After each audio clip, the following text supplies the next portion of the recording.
What is up, guys? Last week I had the great pleasure of being on one of Psyculturist's live streams where we had a nice little chat about Mushoku Tensei. I had an absolute blast. The guy is a genius. He does a lot of content where he psychoanalyzes a lot of anime content, and yes, including Mushoku Tensei itself. We kept the discussion anime only specifically because he is an anime only watcher, so don't expect any discussion about anything light novel related except for the fact that I spent a lot of time talking about skipped content because that just kind of where the conversation kept going. I wanted to get a lot of his thoughts on a lot of the stuff that was actually skipped. But either way, it was an absolute blast, and I wanted to get the VOD on here so you guys can watch it. I kept it mostly just to the Mushoku Tensei content itself. The full VOD will be on his channel. I'll have links in the description below. I think it's still currently on his Twitch channel. But just keep in mind, sadly, it looks like the VOD itself captured me pretty hot on the mic. And unfortunately, both of us could not hear that because the actual broadcast was what was actually being really loud. But I try to clean up as much as possible, but I hope you guys enjoy it and you check it out. And again, make sure to go check out his channel. He's a great guy, and I'm looking forward to actually talking to him again in the future. With that said, let's just jump over to it.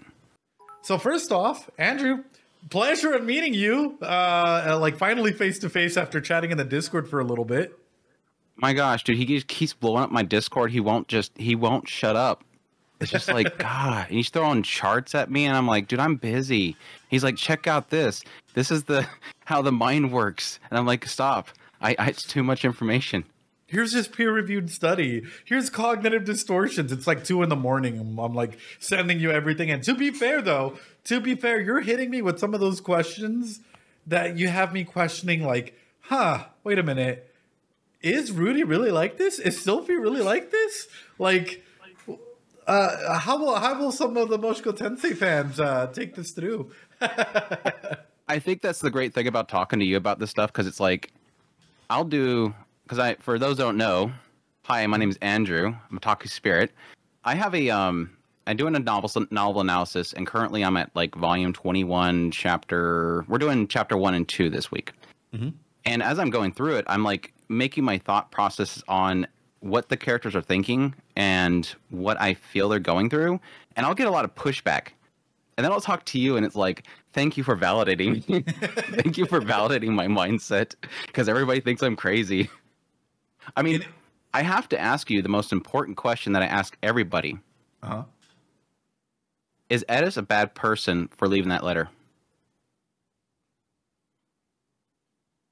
Is Eris a bad person for leaving that letter? I'm sorry, you call her Eris. I'm sorry. No. I quickly cut on. It took me 1 second, though. I'm going to be honest. People hate that I say Eris. Jeez. So, for me, I'll be honest with you. I think we know that she can't communicate. She sucks at communicating. So does that make her a bad person for trying to communicate and failing? No. However, I have a problem because it's always like people get super angry at Eris, like she is the worst person ever because she did that to Rudeus, and my minds keep going to, one, she's a teenager. Mm-hmm. Are we going to demonize her for the rest of her life because she made a miscommunication as a teenager? But two, how the hell could she ever know that he was that broken inside of his head? Like, this is the guy who is the genius. This is the guy that's got it together. He's strong. He literally just got beat by a dragon god, and he's already thinking about the next time he faces this person. Right. And that's kind of the trouble that I get with a lot of people that unfortunately didn't read the light novels. There's a whole chapter with her mindset and how afraid she is. Right. I love that chapter. By the way, I can go into a long tirade about that chapter and how I think it's extremely important.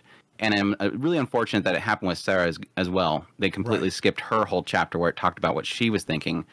But people accepted Sarah better, which I thought was kind of very odd.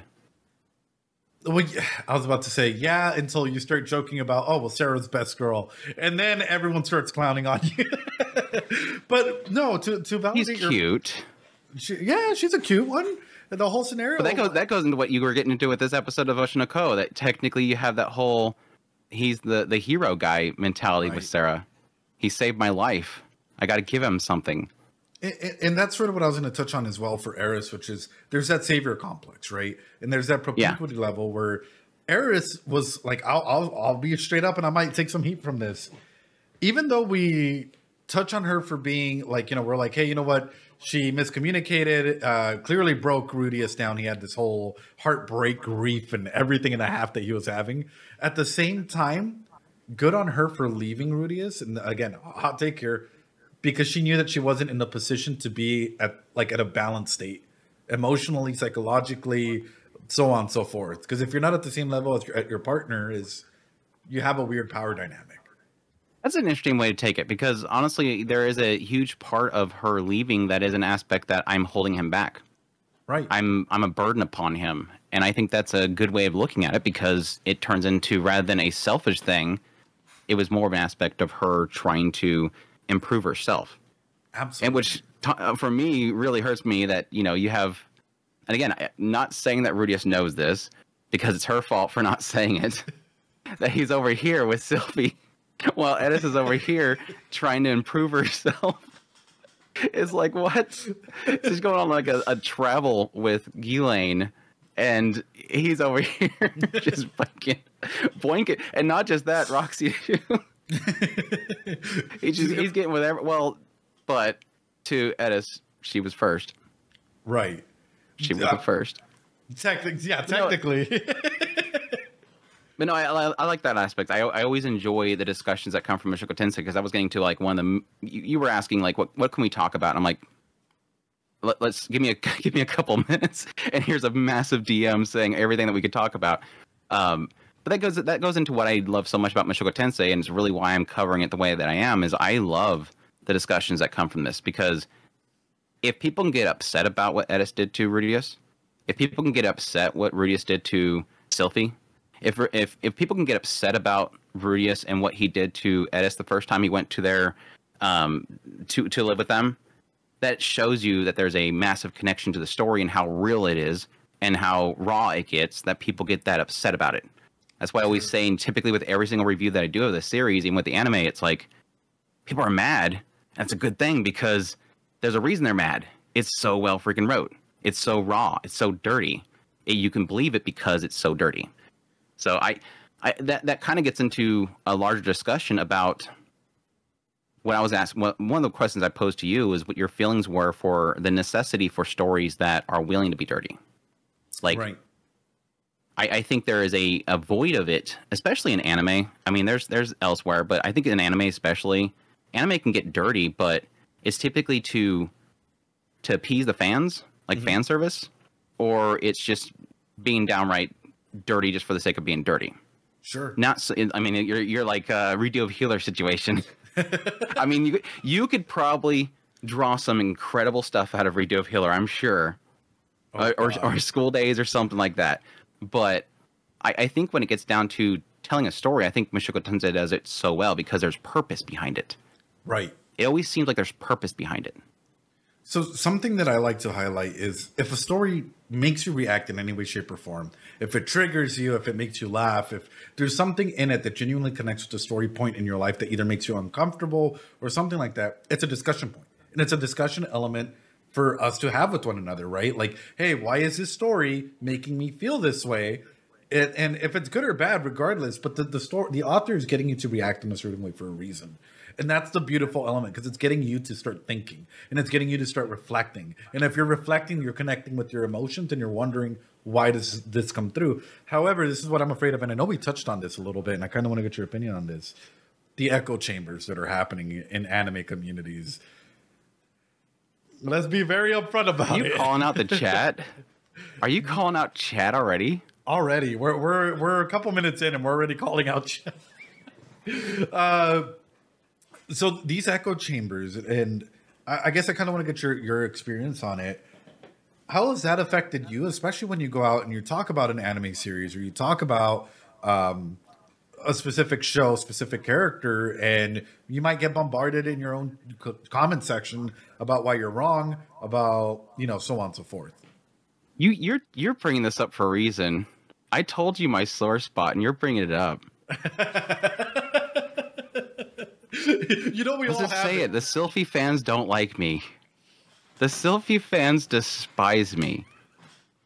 Never, ever talk negatively about Sylphie.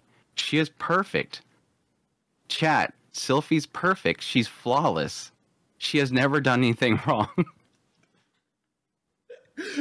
I don't even know how that discussion came up, but I mentioned at some point, man, do you think there's some people that just get a little bit too connected with certain characters? Like right now, with you're talking about Oshinoko, Right. people hate Kana right now. There's a group of people that just hate Kana right now, and it's like, Akane doesn't need you to protect her. Right. That girl about to kill somebody. She don't need you protecting her. But no, I get a massive kick out of it. I think there is a oddity. I mean, you're facing it quite a bit. I mean, I was talking to you about that whole situation with Norn being in the room when Roxy, Sylphie, and Rudeus were talking about their future as a marriage. Right. And it's like, when you said that, I was like, wow, true too. And I scrolled down the comments and I'm like, wait, people are mad about this? Oh, yeah. Like, this is exactly what I said. Norn should have never been in that room. Right. Yes, Rudeus feels that idea of them being a family and wanting to involve anybody, but you have a girl who just lost her pillar. Mm-hmm. Paul was everything to Norn. Absolutely. She lost that, and she's trying to keep it together. It's unfortunate that most of the people in that room don't break as much as she does, and that's because they don't have that bond that she has with Paul. And then you bring that into the question mark, and it's like, girl's already ramped up. Girl is super ramped up.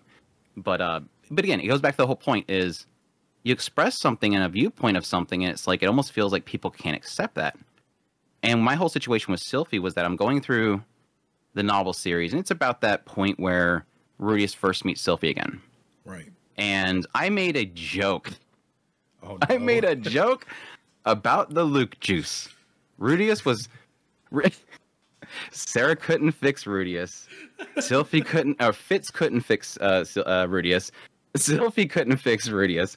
But Luke Juice, that fixed Rudeus. And ever since then, people freaking hate my takes on Sylphie. Yeah, it was chat's already saying it's not a joke. It's not a joke. I feel... Good question for you. Thank you. Actually, this is a good thing. Good question for you. And I don't know, I admittedly have not followed all of your takes on all this stuff because I'm afraid of your chat. By the way, chat, I'm not reading chat because I'm afraid of your chat. But I was going to question you as well is, do you think... So my perspective has always been, truthfully, the Luke juice got Rudeus going. Sylphie being there the next day is what kept him alive. That's what fixed him. The Luke juice got him going. And people got really upset that I would ever imply that they needed it. And I'm like, but if they didn't need it, then why would Refugian write that she brought that bottle? Right. Why wouldn't Refugian just have her fix him? Do you think it was necessary? Do you think I'm wrong in that mindset? Or do you have a bit different perspective of that whole situation? Everyone's saying that's exactly what happened. But like on my perspective, personally, I think for Rudeus, there's a twofold thing that was happening, right? A lot of people are like, "Are you actually a psychologist?" I am a psychologist, and you know, I had somebody in my Discord that was vehemently saying that you're not a psychologist because of your looks, and I'm like, I got him out of the Discord. You're like, get out. Banned at this point. It's like, dude, seriously, do I look like I was big in procurement? Right. Probably not. and before I was YouTuber, I was in procurement, but I probably don't look like it. Right. And my thing is, like, I've gone from being like a therapist, a psychologist. I'm now a director at, like, you know, an organization that I'm with, running a team full of psychologists and therapists and case managers. That whole ordeal. So you definitely know what you don't know what you're looking for, then, huh? Right. I don't know what I'm wearing looking a T-shirt like that. How dare you wear a T-shirt? Ripping my shirt on stream earlier accidentally. Going Hulk mode on the stream, Hulk Hogan mode. But that's the main portion that I'm trying to go and highlight with it. Is like, I've done a lot of couples therapy, right? And one of the most common issues, or one of the most common things that gets brought up is aspects of ED, especially as we start getting older. Hate to put it this way, but I think it's like a good portion of males will go through some form of ED at some point in your life, right? Proven. Look it up. It's not psychology. It's just like the literal, science out there that showcases, hey, guys go through forms of ED. Trauma can definitely be one of them. However, Rudy has a significant point where it's the fear of connection and the fear of actually being vulnerable again. Because if you're vulnerable again, what happens? You're able to go and be hurt at that same level or worse. It's a fear of breaking things. Right. At least the novel was very specific about, or at least it was implying that he was afraid of breaking something. Right. Like, I think even somebody implied the idea of, what if he can get with, I don't know who was it. Somebody was saying you can get with Roxy. And it's like, that would be the last thing I'd want to do. Because he just respects Roxy so much. He's like, I would not want to break that relationship with her. He just feels like, because I slept with Eris, I broke that. Right. And now I'm going to break this. Correct. And it's that fundamental fear, like as you're pointing out. Because it's like, if he gets in this relationship again, he breaks it, or they break him, what's left of him?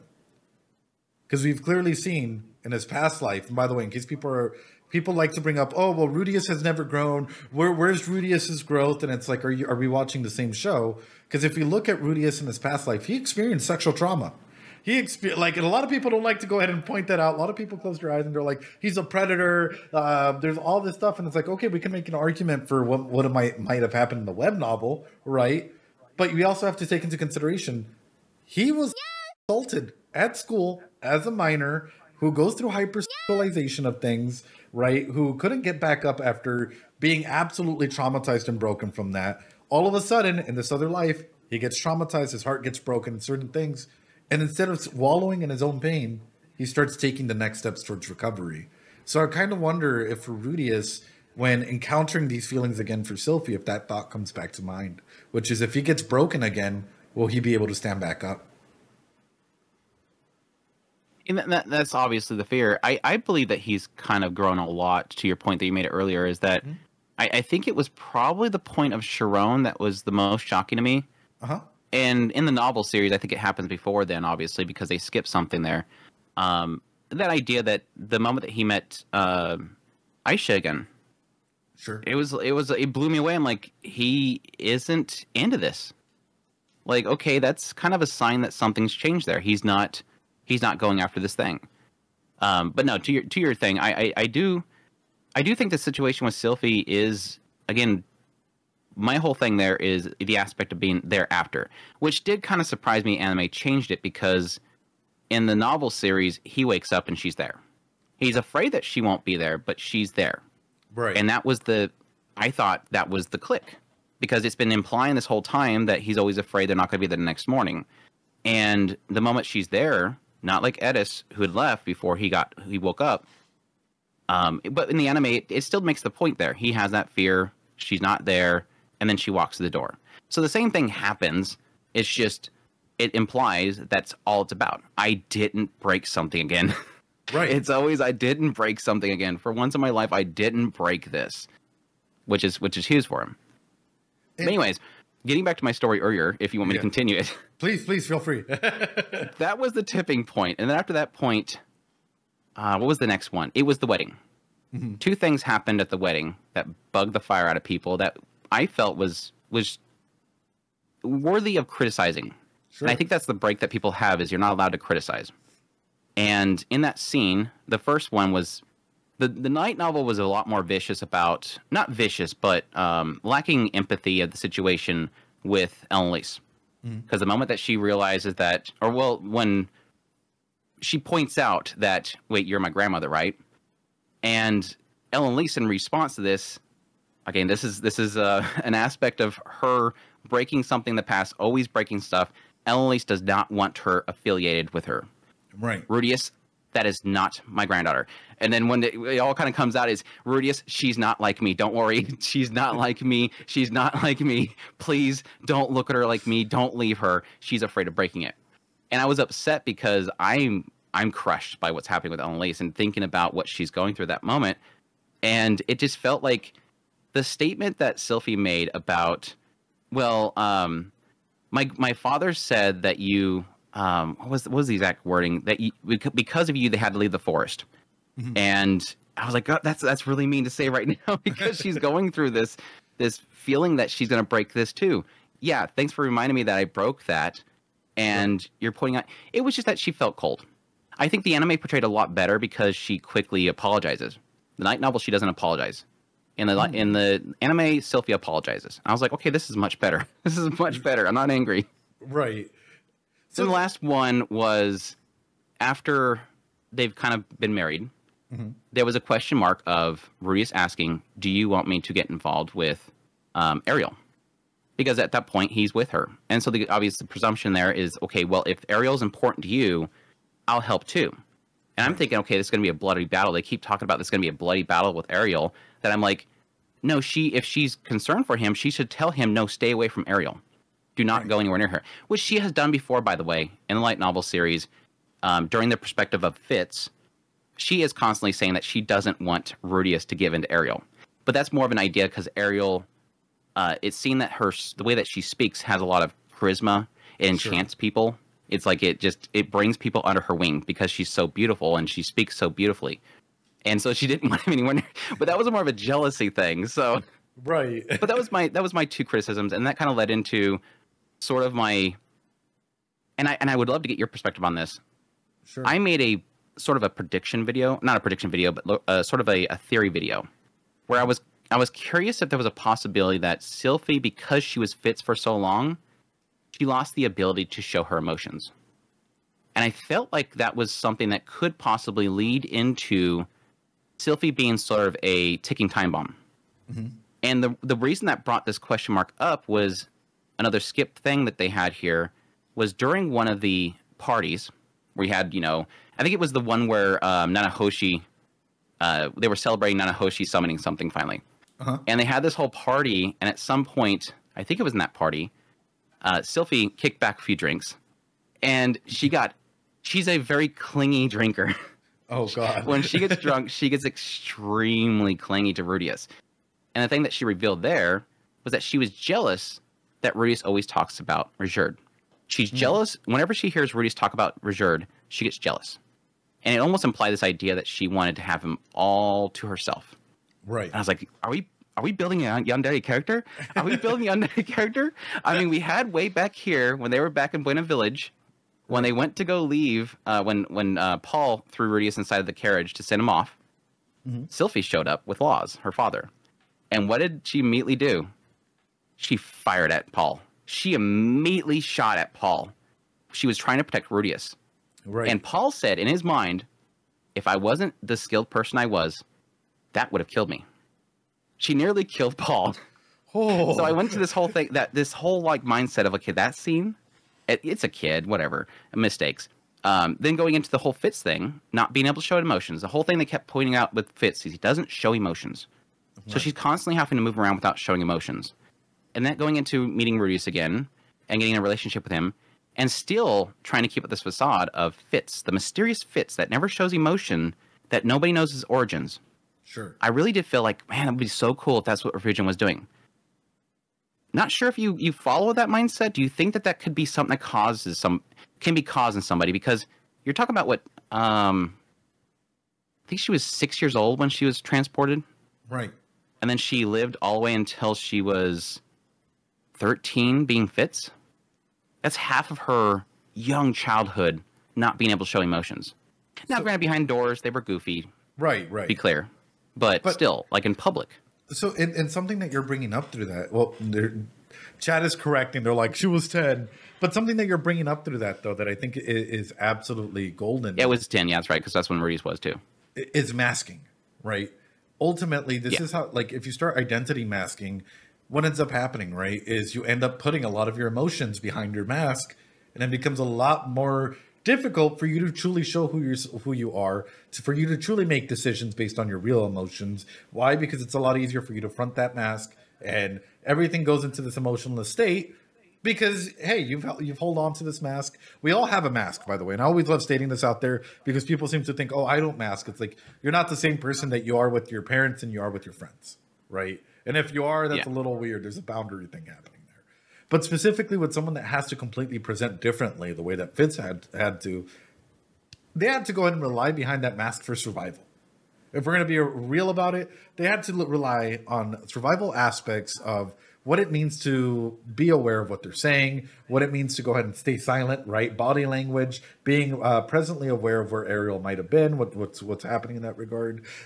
We can go into even trying to 10-year-old having to kill, right?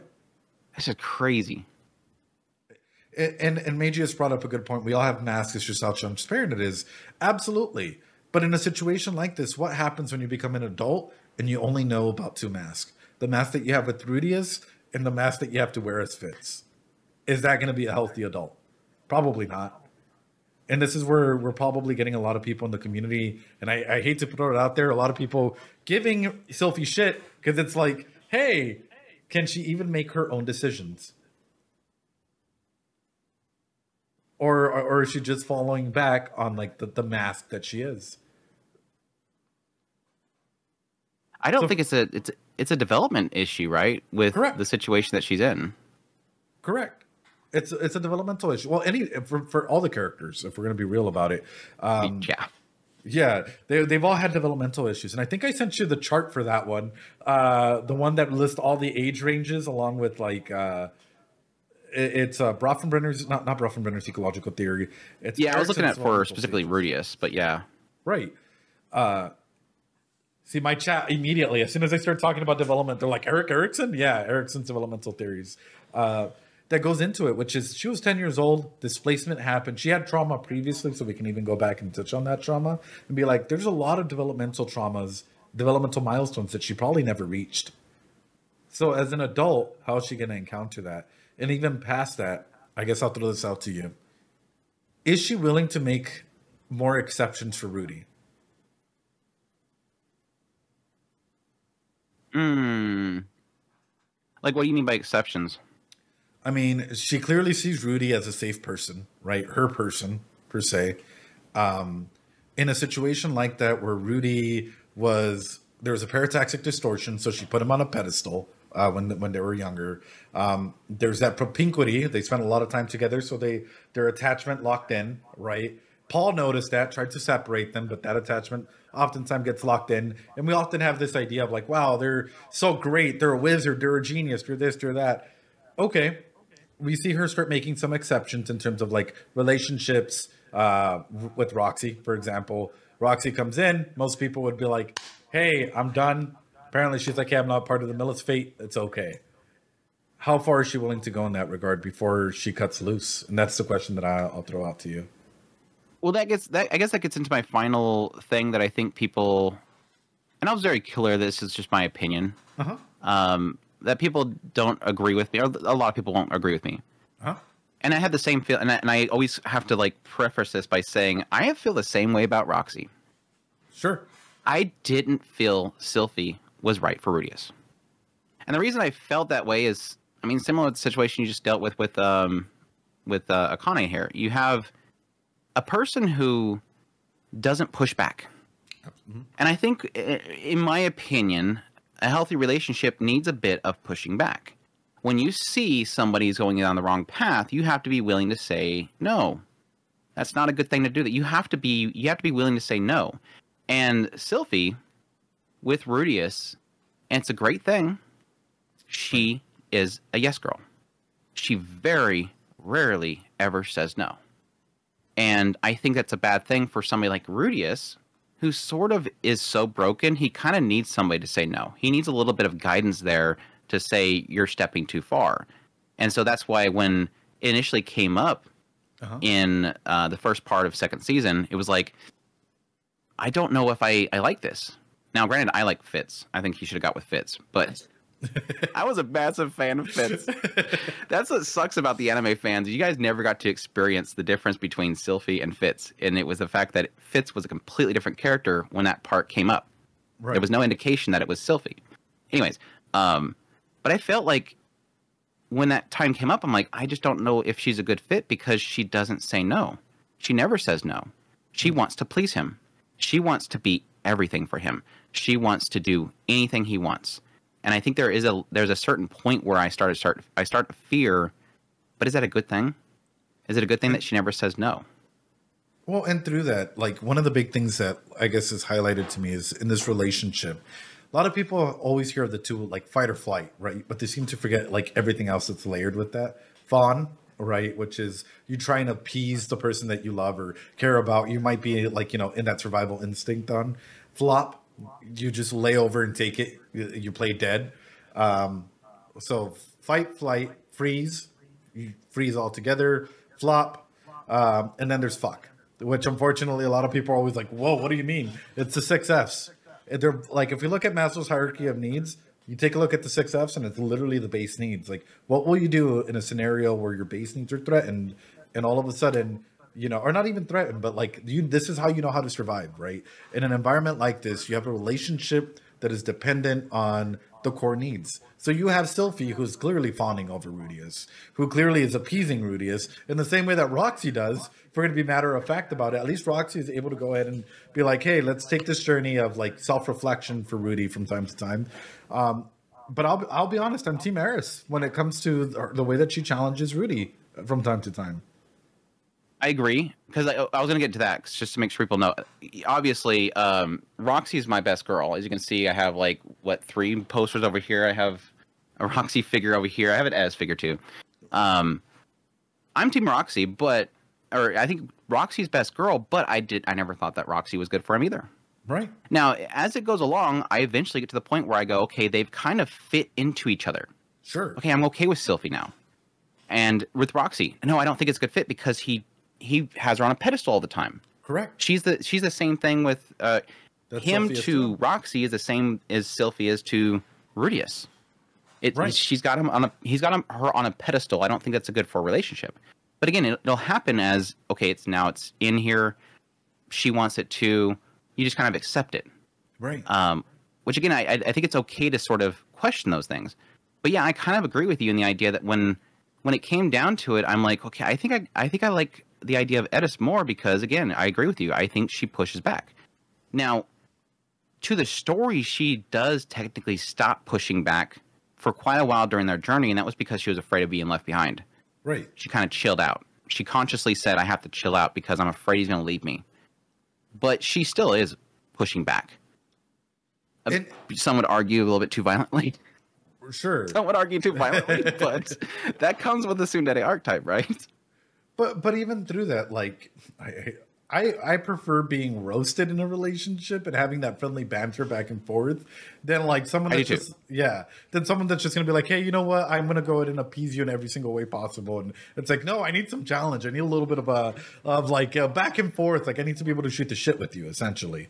But in a situation like this, I think what we're highlighting in general is Rudy is a character. He's growing, right? He's clearly a character that's been growing. And I guess this is where my next question is going to hinge on. What does redemption mean to you when it comes to this story? Or what does Rudeus's arc mean for you when it comes to this story? What do you think will be the point in which he would find his redemption, you mean? However you want to interpret that as. It's a complicated question because I think for the majority of people, it is to right all the wrongs that you've done because you're not fully redeemed until you have shown that you will correct those things. Of course, there's some things that Rudeus has done that people will believe is never redeemable. But that's the joy of the story itself, in my opinion, is the ability to go, okay, that's wrong. Say, for instance, the moment they go and save the Beast Folk girls from the prison when they're trying to be smuggled with Ruijerd. Right. They're injured, and so he has to heal them. And in the novel series specifically, you have to touch to heal. And so he takes it upon himself to be very much so okay with the idea that he's touching these unclothed Beast girls. Right. And that's one of those moments of like, okay, he's going back into that thing. It's going back into that thing. It's been a while. I mean, he hasn't touched Edis in a long time. I thought we were done with this whole thing, but he's right back into it. There's a lot of things that he does that I think is extremely uncomfortable. Sure. And there is the question mark of when he'll be able to undo it. But I think the nice thing about the novel series is it's never and I know that a lot of people won't like this. I'm sure the chatters don't really mind because they like the series, I'm sure. A lot of people won't like the idea that he never is seeking redemption. Mm-hmm. And it's through his own actions of what path he chooses as he goes forward where you start to see, okay, it's not that he's going to redeem himself. It's that he's just doing better now. Right. He's not looking to go, okay, I got to go back and fix the situation. Okay, I bought Julie. Okay, maybe I should destroy the trade market now because now I see that that's a wrong thing. He's not doing that. Right. He's just doing the best now. And I think, and it sucks because I can't really go any further. I'm not going to spoil anything for you. Thank you. I think that last episode, with what the context is in the novel series, that last episode of season 2 is that massive change. Right. Because he busts out in tears at the sight of his first child. The sight of a child that he's brought to the world. And he goes to the grave, to Paul. Says, I have a family now. Now I have something here. I have secured my life. And I think that is, for me, is the redemption story that Rudeus does. Sure. I appreciate the fact that it's not so much of him going, which I think is so much media does now, and it's so disingenuous. Right. So much media now is they have to have at some point the character steps up and says, I am changed. I will never allow anybody else to do what I have done wrong. I am the better person now because I see the wrong. Absolutely. Now, for Rudeus, it's not that. He never grandstands. He always says, this is my path forward. And rather than it be an aspect of pointing out how much he's so much better, it's more so much about what's next. Moving forward. Sure. Which I think for somebody like Rudeus especially, who's been broken so many times, is kind of a good thing. That he doesn't reflect too much on his past, which is what broke him, but more focuses on his future. Which, yes, I think it is good to self-reflect, and he does do plenty of that, but I just appreciate that. I think that's that's Rudeus' redemption story. Is simply action rather than words. Right. Which I think most people get too caught up on the words to prove that they've been changed rather than actually show they've been changed. And he's still going to fall. It's not like he's keeping track. Right. and my thing that I'm going to highlight with that is you said two very impactful things that I'm going to go ahead and highlight and agree with you on. For me, redemption is never a straight line. And a lot of people seem to think that, oh, redemption, like if you're going to go on this path of change, you're only going up, baby, all the way up stonks. And it's like, that's not how that works. If we're being real about it. Well, any sort of addiction, gambling addiction, substance use, any person going through any form of trauma, depression, anxiety, whatnot, you don't just magically heal overnight and you're not magically better. Like you go through relapse and you go through a lot of relapses to try and start and better yourself. And we've seen that happen quite a bit with Rudy, which is, you know, he relapses hard and then he tries to go ahead and take the appropriate steps to better himself, whether that be with his hypersexualization, right? The whole thing with like Eris, it's like a lot of people are like, oh, he doesn't get punished. And it's like, you're kind of wrong with that because Eris pushes back, punches, screams, whatnot. Kick to the nards really hurts, by the way. Yeah. For anybody that has never experienced that as punishment. To a point where it's like, you know, we even start seeing him show self-restraint, right? And that for me is one of those key highlights where it's like, okay, he's learning because he's growing and he's like showing self-restraint a little bit more. He's starting to pick up these aspects of like, hey, you know what? Maybe I should start to better myself. And I think season 2 highlights it even further as we start seeing him mature overall in that big aspect of like, I have a family now. Where do I go from here? What do I do now? So my second point that I was going to go and highlight from that was when it comes to criticism, when it comes to elements of individuals looking at a story of like a story like this, I think the number one mistake, and people can come after me for this, I don't care. You are not the character. I'm going to be very straight up about it. You are never be the character. And inserting your modern morals into these characters, you're never going to get a perfect, like, you know, solution. Because that's what we're getting is too many people coming into these stories that wanting the OP isekai man that's going to go through and change everything, or isekai character, and all morals will be just, they'll go through, they'll change the system. And it's like, no, if you're a part of that system, you would have minimal change or minimal impacts of change in the world around you. Because if you change too much, guess what? You're a threat to the entire ecosystem and everyone's going to come after you. You will literally be like taken down. That's like the Julie situation. It was like the responses of that was like, I don't think you get it. He's a glass cannon. Rudeus keeps saying, and he literally says it in those chapters in that segment. I am a glass cannon. I cannot produce a battle aura. One swipe of a blade and I am dead. And I don't really want to die right now. But no, I think the best way to put it is Rudeus is both the best self-insert and the worst self-insert ever. Right.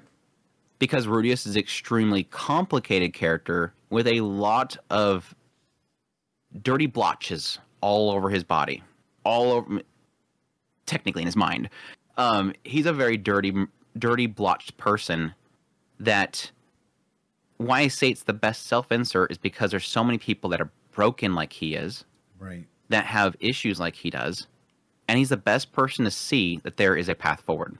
Absolutely. To the previous question, and you sort of started touching on it, we talked about it before, is there is an element that some people cannot see, that somebody can make the same mistake twice. And Rudeus makes the same mistake twice. He makes the same mistake multiple times that he's intending to make the mistake. Mm-hmm. But obviously here recently with the second season's ending, he makes a big major point in the loss of Paul. I've made the same mistake a second time in this world. That's why he breaks. That's why Roxy has to save him, because at that point he realized, I was starting over in this world and I made the same damn mistake. I didn't pay attention to the parents that I had right there, and I lost Paul just like I did last time. I lost my parents last time. I didn't pay attention to them. Lost Paul again this time. Were they worried about me back here? Did I miss that? Because I'm seeing it this time, because damn, that Hydra just chopped him in half, and you can't not see that he was trying to save me. Right. I don't know if they were trying to save me back there.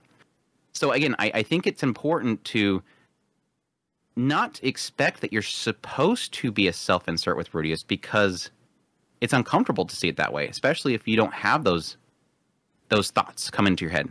Because I'm pretty sure a lot of people, thank goodness, have not been assaulted when they were in school. Right. Because that kind of screws with you. Not many people have experienced what he's gone through of being shut in for pretty much half their normal human lifespan expectancy in a room. But some people can relate to intrusive thoughts. Sure.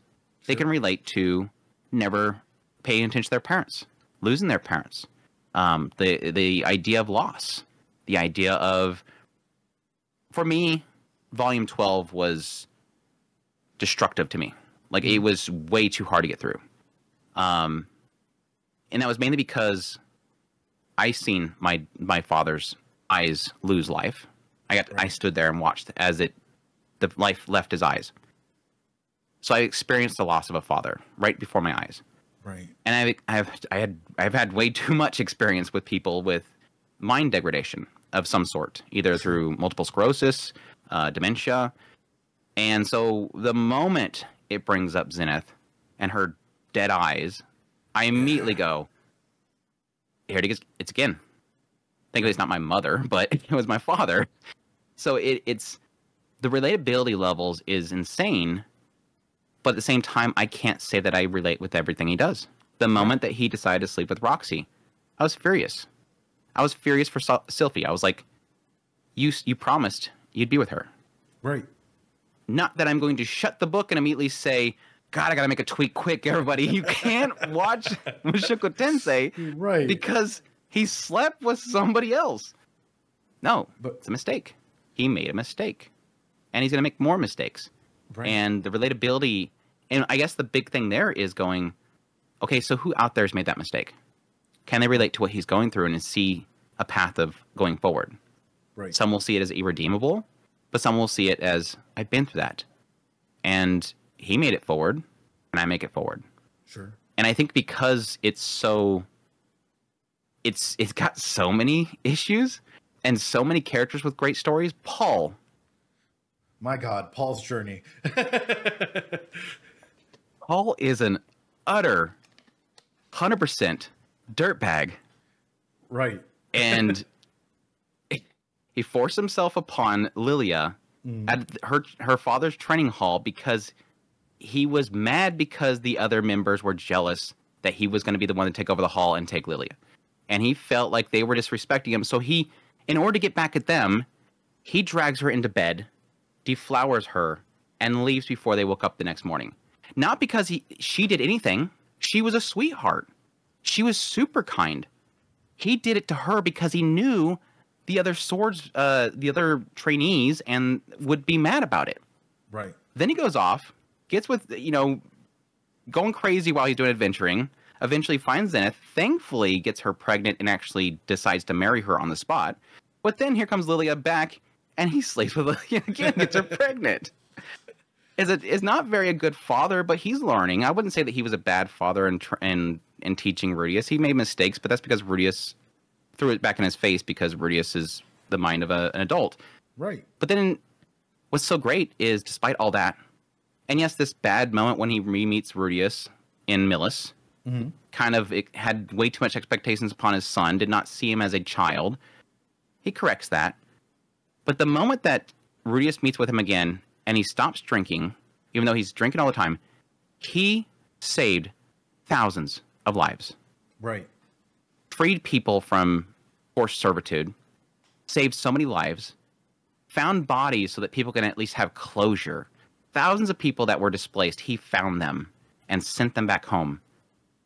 And then goes off to Begarit and saves his wife, saves his son at the cost of his own life. That's a damn good redemption story. I'm sorry.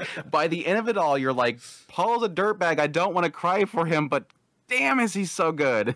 Right. Damn if that isn't a hero story. And damn if that isn't a redemption story. Paul the dirtbag becomes the hero of the story. Absolutely. And you're rooting for him. And it was very painful to watch it in the anime, by the way, after reading. I was like, crying in the Here it comes. Here it comes. Like, the episode came, and I was like, I'll be honest, like, and I'm very upfront about this. Episode 16 of the anime, right? 16, 17, which is Paul's reunion with Rudy, right? A lot of people were like heartbroken by it. And at that time, I'm like, and you can see it was shit takes season, that those 2 episodes there. Because I'm over here like, hey, like, a dad shouldn't put their hands on their sons for any reason. Like, you should not be like hitting or anything to someone that's under the age of 18 due to like a variety of things, right? We just went in, me and my other friend who's also a psychologist, for all those individuals out there, we were going in deep on that. It's like, yeah, I don't think I'll like Paul. End up reading some of the like light novel chapters on stream, end up actually empathizing with them, end up being like, wow, you know what? He's a single father, especially, or a father with Norn, who's literally tracking through the world alone, who's trying to make, keep Norn safe while at the same time make everyone else happy, who all of a sudden has all of this like guilt that he's dealing with while at the same time trying to like help everyone. And then the final episode comes around where, he fights the Hydra and he ends up dying. And I'm just devastated. I'm just torn apart for a little bit. And I'm like, that was a wonderful redemption arc from everything that he's done, right? To all of a sudden us genuinely feeling sad. Like, he went out there, he saved Rudy, he risked his life for his wife. He's done a lot of things to try and better the situation, better his environment, better the connections that he has at the price of his own life. And that for me clicked everything. I was like, that's the thing too, is because in the Hydra situation, he was fully accepting it could just be a corpse. But I still am going to get her out of there. He would not leave that place without getting her out of there, even if she was a corpse. It was the principle of the matter. I am going to reunite my family. That's what he's been having in his head ever since the displacement incident, is I am going to reunite my family. It's not over until they're all together again. That's how important it is to him. And it does show that growth. But yeah, it was so funny because if I remember correctly, the anime had Paul's story after the displacement incident after they fought. Right. And I think the novel series does it beforehand. Chat can yell at me if I'm wrong there. And I felt like when I read it, I was like, wow. Because I was like you when I watched that episode with my brother. Right. I was very mixed on that whole situation. I'm like, I could see both sides of the situation. And the novel series gave me a clearer picture on building into what Paul was going through before that happened. Right. And what it kind of gave me a clear picture was that descent into madness. It was, I saved another family. I've saved another person. I've reunited them. These people are mad at me because I didn't get there in time. We're having to kidnap forced servitude people. I don't know if Twitch is mad about the other word, so I'm just saying that out of habit. We're rescuing people from these nobles that are using people and forcing them to work. Right. And thus the nobles are literally killing Paul's men on the streets. They're attacking them on the streets. And so you have people getting mad at Paul because now they're getting attacked. And so all this is going through his head at the same time he's going, will I ever find my family? Is it too late? Are they dead? Right. And that's what the anime portrays it really well, because that's the scene where he's with Norn and then Rudeus is crawling up, missing his limbs. Father, where help me. It's because he's imagining him finding his family dead. And so, yeah, the whole realization there is that, and he's right here. Like Geese said, did you want him to come here with missing limbs or whatever? He's finally found his son, and that's what makes him click. Oh, yeah, that's right. That's my son. Right. That's that whole image of him as a child sitting next to Norn and talking about Norn. It's that connection of I'm treasuring Norn right here. Why would I treasure my own son the same way that I'm treasuring her? If Norn was in Rudeus' position and Rudeus has been with me the whole time, would I treat Norn that way? Right. That descent into madness was heartbreaking because it was the fear, the drinking, the fear. He literally said, I can't stop drinking because the moment I stop drinking, I start thinking about it and I'm pained again. And he's in this cycle of alcohol because he can't get off of it because he's just going to go down that slope again. Right. Then Rudeus shows up. And I'm like, damn, I feel Paul so much more now. Not to say it was right that he hits Rudeus. That's for damn sure. But I meant to ask you before I forget, unless you have something more to add to here. Did you read? You said you read that segment, right? So I read some chapters, especially with. I'm like, which ones were they? Chat, remind me, because we read like all the chapters. Did you read Vierra and Shierra's story, or at least that little snippet? Do you know why Vierra wears a bikini armor? Because of the, if I remember correctly, something happened to her, right? Like she was sexually assaulted. So Vierra and Shierra, which again is the bikini armor girl, and the one that's always scared. They're sisters. They were transported by the displacement incident. And unfortunately, what happens with, a lot of females that were displaced is they got attacked. Right. Men attacked them. So that's why Shierra is terrified of men. And Vierra specifically wears the bikini armor because she wants to draw the eyes to her. Because her sister is so afraid of men looking at her, she wears bikini armor to draw their attention. And granted, when that was kind of skipped and I read that story, I'm like, God, that's a good story. Oh, that's so tragic, but so good to know why she's wearing that. Because it's one of those funny things where you see people like they'll post like, my gosh, here you go, Mushoku Tensei right here with the bikini armor. And it's like, they don't know. They don't know just how freaking tragic that is and how much heart that is. And they talk about how Vierra is so attentive to every woman that dealt with the same things she does. She's literally... Paul says, and I could never be that person that steps in and helps these women that have been ravaged or harmed after displacement. I have to rely on her. She's critical to our team because she steps in there and helps them. But that gets me to my point that I was going to bring up with you is the later episode, specifically the whole episode with Rudeus sleeping with Roxy. Right. There was a concern that was drawn out from that, because Refugia made a particular comment saying that he's trying to alter things a little bit to make it a little more appealing. Sure. And the way that he put it was that he's not wanting to censor the show or whatever, or take a bunch of stuff out, but he's more so saying there's people that will never accept Mushoku Tensei for what it is. And I'm not after them. Right. He accepts that. But if there's somebody that will accept it if I kind of tweak it a little bit, I'm going to do that. He wants to have a broader appeal. Sure. And not that I can say there's anything that's happened so far since he made that statement where I'm like, holy crap, yeah, it's censored. It does show is ruined. But there is little tidbits that I am wondering when it will... Could it lose what makes the series so special if they change too much stuff? The biggest one that really happened after he said that I'm not really bothered by it. I don't know if anybody told you, but that conversation with Elinalise and Roxy where she finally gives him that bump to go, just get with Roxy. Right. You can have both of them. You're not a follower of Millis. And it's so funny because if you think about that, it's like everybody's upset about the whole situation with sleeping with Roxy. When again, I said that I was upset, and that was mainly because he made a promise to Sylphie. Right. But it is a world that accepts this stuff. It's normal, that world. And that's what Elinalise is saying. She can't understand why he's so upset by this. And I love I don't think the anime said it, but she literally says, I am the only person that can speak on this. He's like, are you really sure that you say that? It's your granddaughter. I am the only person that can speak on this because she's my granddaughter and because Roxy is my best friend. She's the best person to speak on this. But anyways, I'm actually okay with it being removed because I felt like it can be perceived as Rudeus making the decision by himself. Right. But in the novel series, she does pregger scare him. Oh. Oh. He literally says, "I didn't want to say this, Rudy, but Roxy, she missed that. She didn't have that time. She's probably pregnant." Right. So technically, pregger scared him. What are you gonna do about it? Well, I'm gonna marry her. It's like that whole thing of like accepting that point, and I'm like, but you know what? That's Elinalise.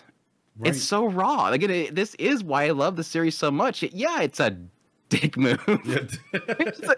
But it's scaring somebody into marrying somebody, faking that you're pregnant. That's like the whole girlfriend that wants the guy to tie the hitch, and so she claims to her boyfriend that she's pregnant. It's that whole thing. No, but that's it's what so raw. Highlight. It's like that would totally be something that Elinalise does, like character-wise. Yeah, it fits her characters well. So I have. She's been pregnant, so I don't know how many times, and she's like, whatever. I have a question for if it'll you. Get him to tie the notch. Which is, oh man, I remember those episodes. The Twitter and internet world, I guess X now, was going ballistics on it, right? So I'm going to ask you this, and I kind of want your genuine opinion on it, which is, it's a bit of a spicy topic. Do you think that Roxy forced herself on Rudeus? Because that was what was blowing up for a bit there. I'm so tired of that conversation because I had to have that whole conversation with so many people back when I read it, and then I have to get these conversations again as it comes up. Right. The way that it portrayed it, and it sucks that we don't get the bar scene. Roxy just it's implanted into her head that that's just literally the only way to fix him. And there's a bar scene where Roxy sits down with Geese, Talhand, and Elinalise. And in that conversation, Geese brings up to Elinalise, man, you sleep with the guys all the time and fix them in situations like that. You talk all the time how you've fixed people like this before. Why don't you sleep with them? And she's like, I can't do that. I can't do that. And the main thing that she was pointing out is that it's my granddaughter's husband. I can't do that to them. I won't. I can't. I made that decision. And you can kind of say that there's an aspect of here where she's trying to nudge at Roxy. Because even Roxy's like, please, you should do it. And she's like, no, you should, Geese, go take him to a brothel or something. Right. No, that's not going to work. I can't even go to those places. So it's like this whole conversation about how, okay, Rudeus is going to die. This dude his eyes are sunken. He has drank something, but I think it's like a good week of him not even eating anything. He can't keep it down. It just doesn't go down. So the only thing he's really done is drink a little bit, and that was when he was with Zenith and Lilia. I don't think it even implied that he drank after that. Dude's dying. And to Roxy, she wants to save him. Right. And Elinalise is presenting a fix. And again, in a world where people have mistresses all the time, the only people that are worried about having more than one loved one is Millis. It's the only place in this entire continent that's like big on you can't have more than one person. Sure. So with that in mind, she goes to Rudeus' room. Now here's where things kind of change a little bit in the anime adaptation, which kind of bugs me a little bit, but I don't care. She walks in that room. Everything plays out the same. She walks in. She basically says, hey, well, she walks in. In the anime, she locks the door for some reason. Oh, God. That's telling right there. Right. But in the light novel, she doesn't lock the door, but she walks in the door and immediately says, hey, do you want to go out to the market? Let's go out. Let's go. They have some magic items here you won't find anywhere else. No, I don't want to do that. Then she immediately pivots into pretty much relating mode. Right. Which is where she's starting to talk about she's kind of been through this before. I had a friend that I was a party member that died shielding me, so I've experienced that as well. It sucks. Well, you still have your parents, so you can't relate to me. He starts lashing out in her trying to connect by saying, I know what you're going through, which is like the worst thing to kind of pivot into. Right. But it quickly shifts into her trying to say, I lost... Paul was important to me too, and she didn't really say father, but she did relate to him in the idea that they were essentially a second family to her. That's how important Paul and Zenith was. Is that when she left her hometown, she felt like she was an alien there. Right. and she felt like she was a burden on them, and they didn't love her. That's the whole Roxy homecoming story, which I think is fantastic. The anime did it leaps and bounds better than the light novel, by the way. She goes to tutor Rudeus, and immediately she's welcomed in that family, and she feels like it's the ideal family. Zenith and Paul were the ideal parents and family to her. Mm-hmm. So yes, losing Paul was like losing a family member to her. And she's trying to relate that way. Again, he pushes away. Right. But he's starting to smell comfort in her. As she wraps her arms around him, he's smelling, he's comfortable. The weight is lifting off his shoulder. He's feeling better. The light novel, she gets up to go away. She gets up, and he grabs her, pulls her down onto his lap.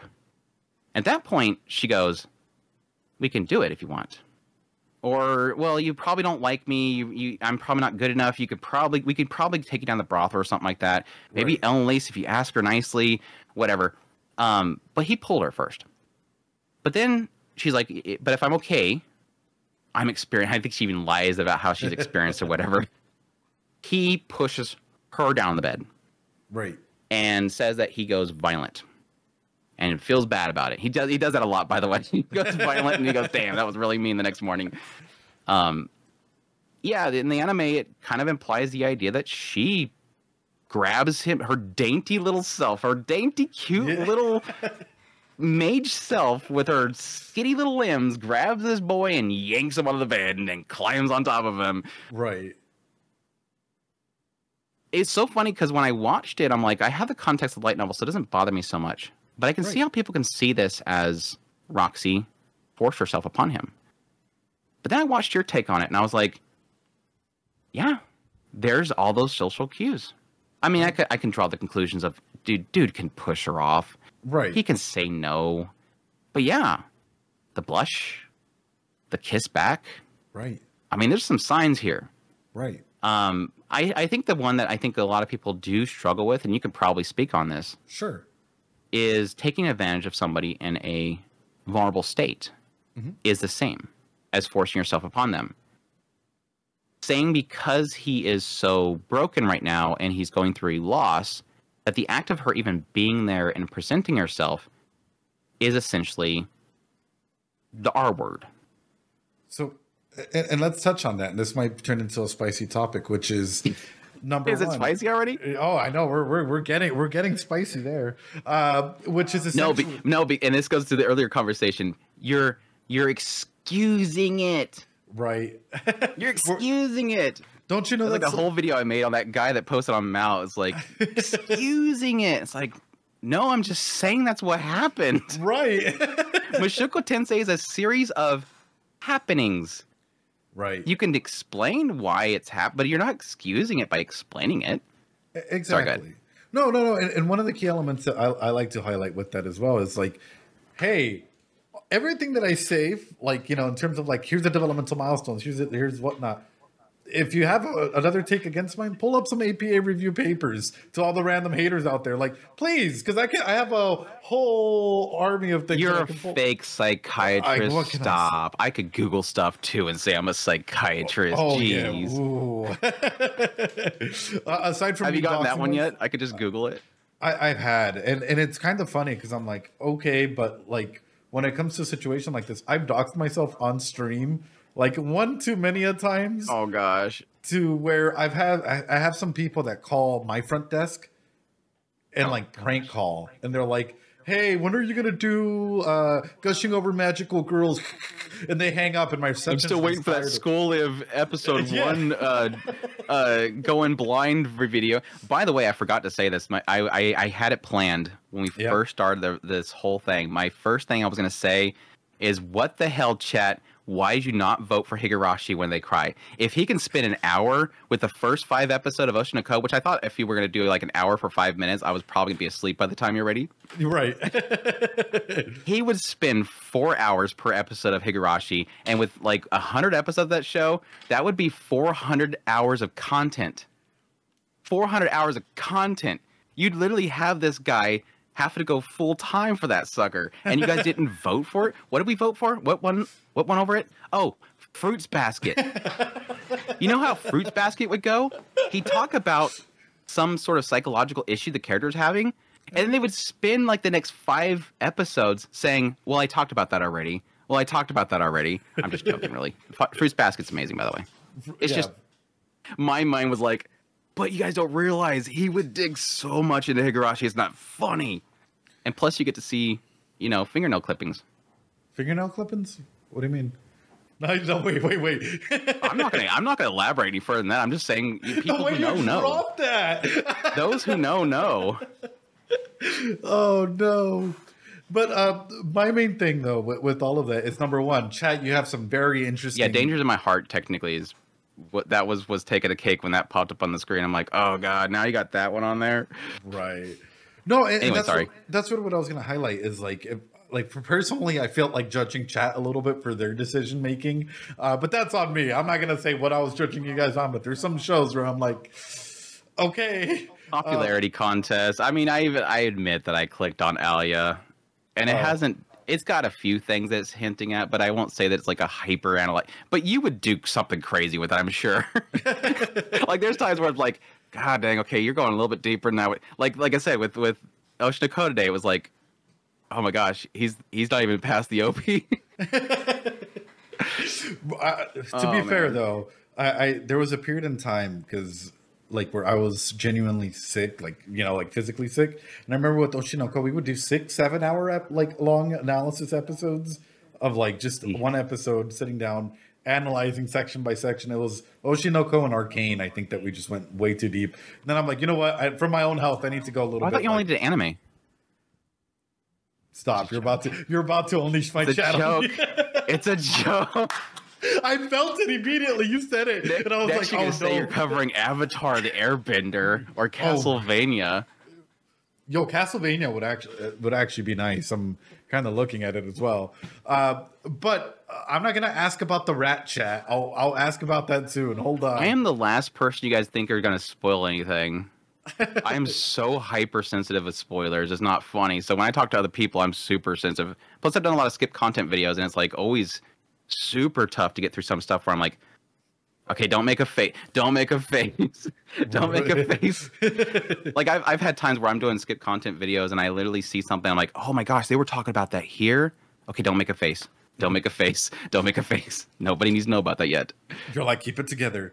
But to our earlier point about vulnerable populations and like scenarios like this.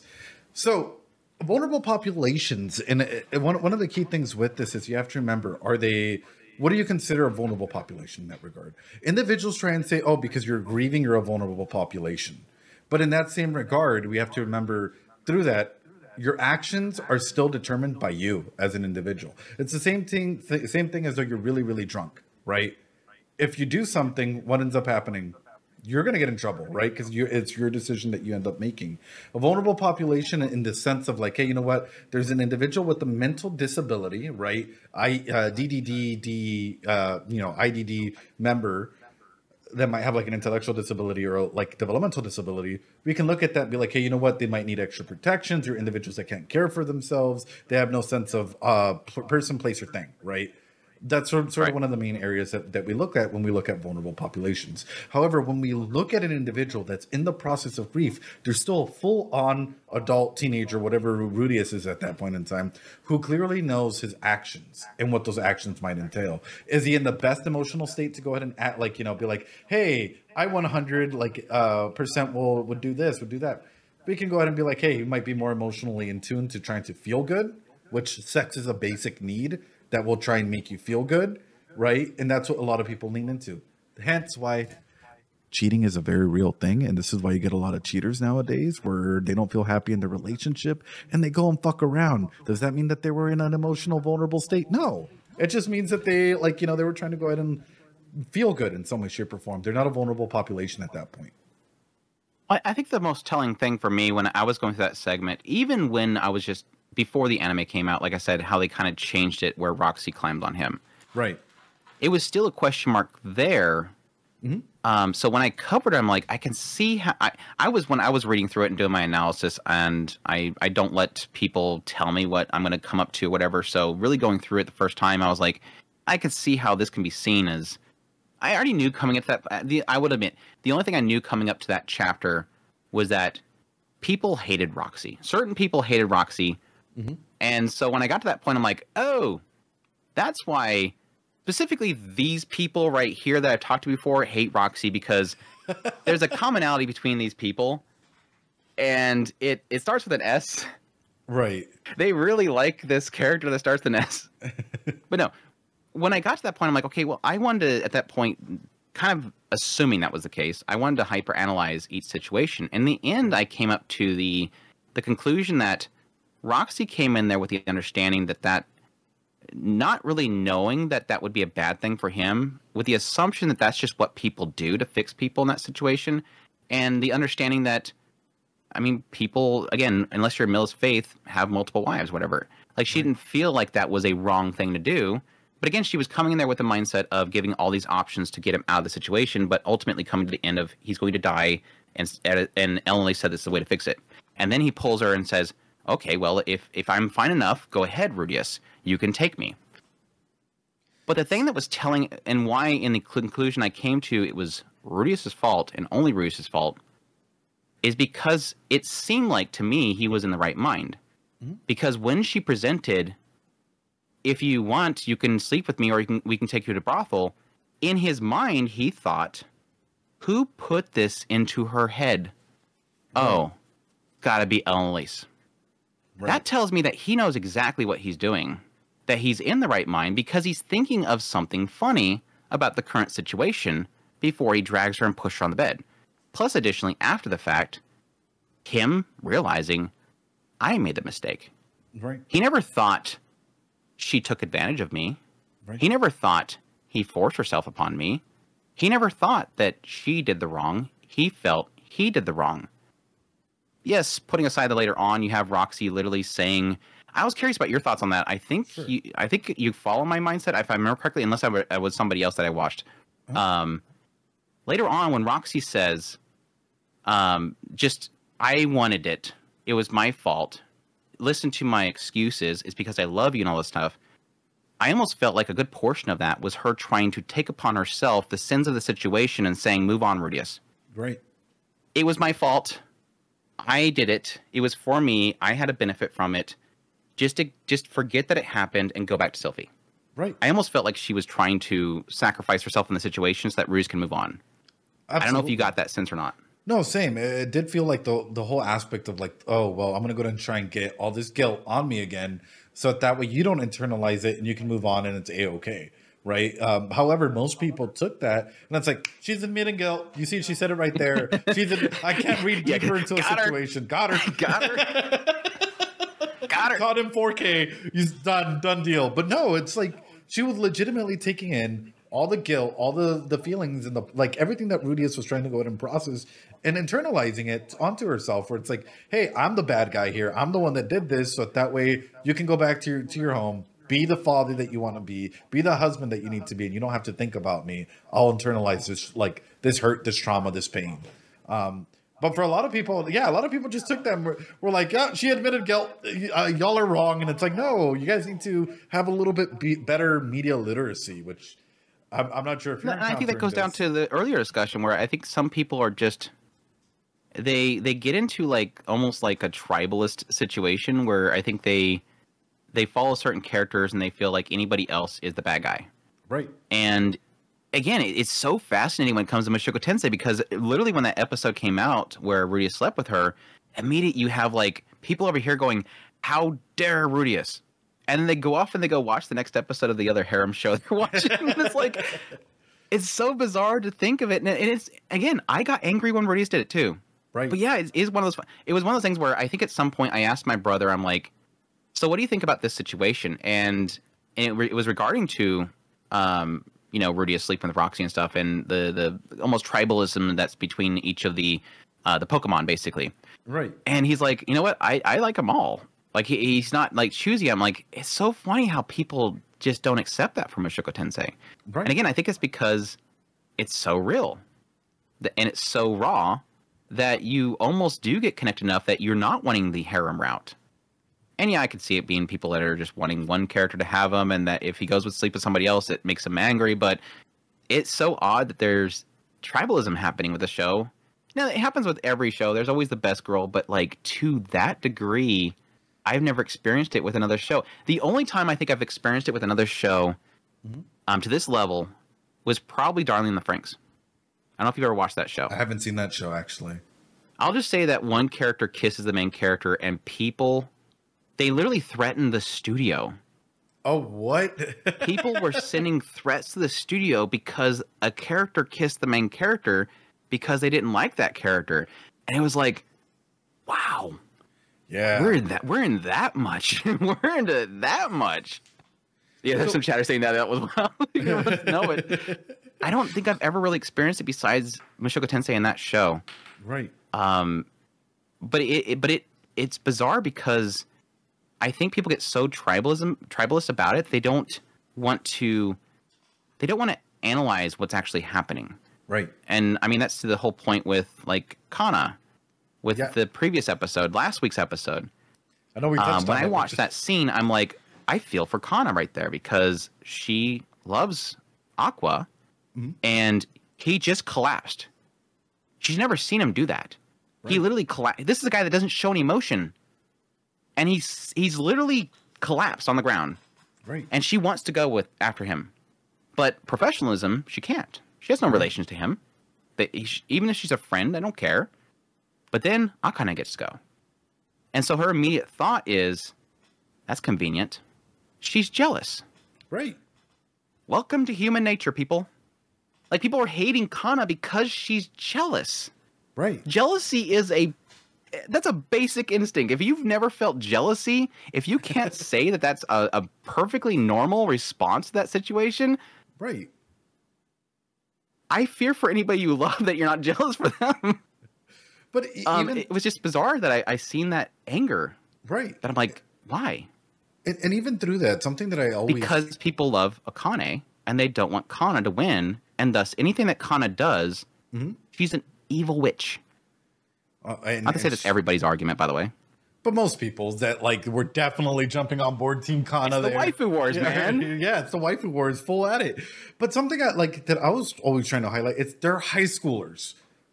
Point in case, like, even as adults. That's like the whole Eris thing. It's a kid. It's a kid. It's like she made a mistake. And Ruijerd, the primal warrior, has to tell you, I think you read that wrong, Rudeus. Yeah, that's saying something. This guy that spent all of his time secluded. Right. This is the guy that is secluded all the time, traveling the world, killing monsters, and saving children. And he's the one that's going to give you relationship advice that, hey, I think you read that wrong. As a warrior, I can probably tell you that she's a warrior, and she probably just didn't know how to say that. Right. And plus, you're telling me that the person that yells and screams and punches is going to be very emotional, thoughtful when it comes to writing a letter saying goodbye.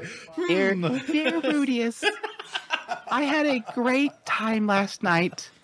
Let me count the ways. The flower petals are the gentlest, the night mornings after.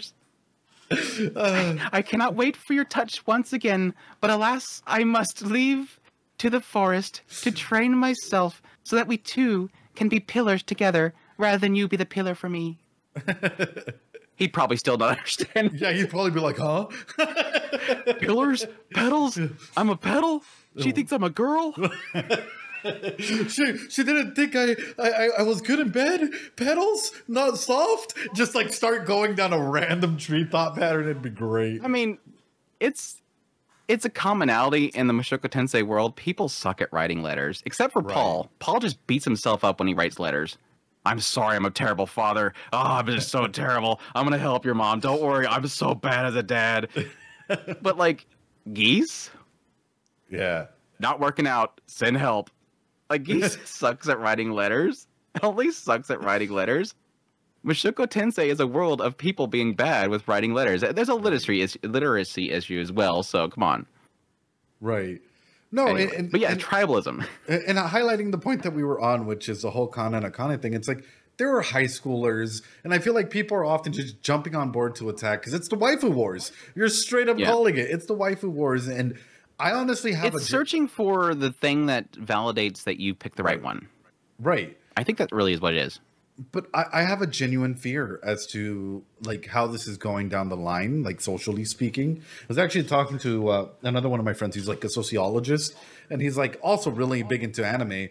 But his whole thing when you sent me the message after you talked to them? Oh yeah. It's like I don't know where he's like, man, what's with the deal with these people? Right. No, that was the Mushoku Tensei versus ReZero thing. That was a tribal thing too. Oh yeah, that was a whole tribalism thing. But what's the deal with the whole ReZero Mushoku Tensei thing? I don't know, dude. It's just, it's like everything else. You have to. Yours is the best show. Yours is the best book. And then meanwhile, Refugin and his name is the author of ReZero is over here going, "What's up, dude? Bro fist." So what you write today? Yeah, but.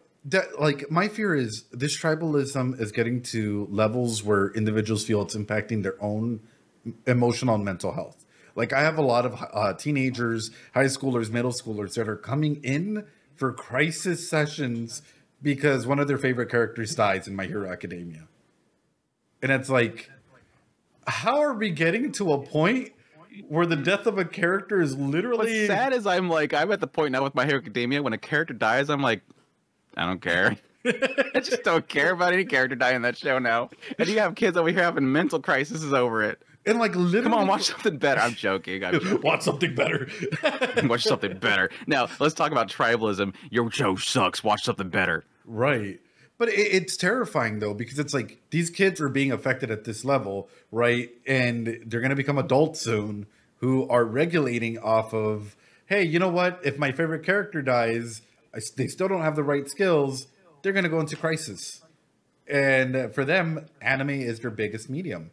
So this is what has been my call to action. One of my biggest like points out there is like psychologists, a lot more counselors, therapists, psychiatrists even need to get on board with seeing anime video games as a medium as more important than what it has been looked at before.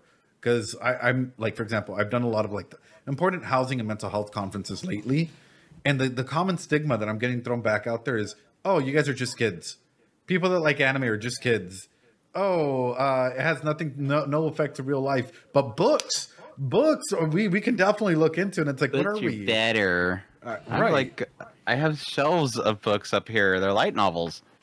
Oh, but they're light novels, so thus they're light and poorly written. Yeah, screw you. Read Mushoku Tensei and come back to me. I've read tons of books, and I've never been this invested in a series. Right. So don't come to me and tell me to read holes or something like that. Right. But that's what I'm trying to highlight. Is like I'm definitely seeing a progression in like number one, kids, teenagers, young adults becoming really infatuated and attached to anime as their coping mechanism and as their safety blankie, because mommy and daddy probably had to work.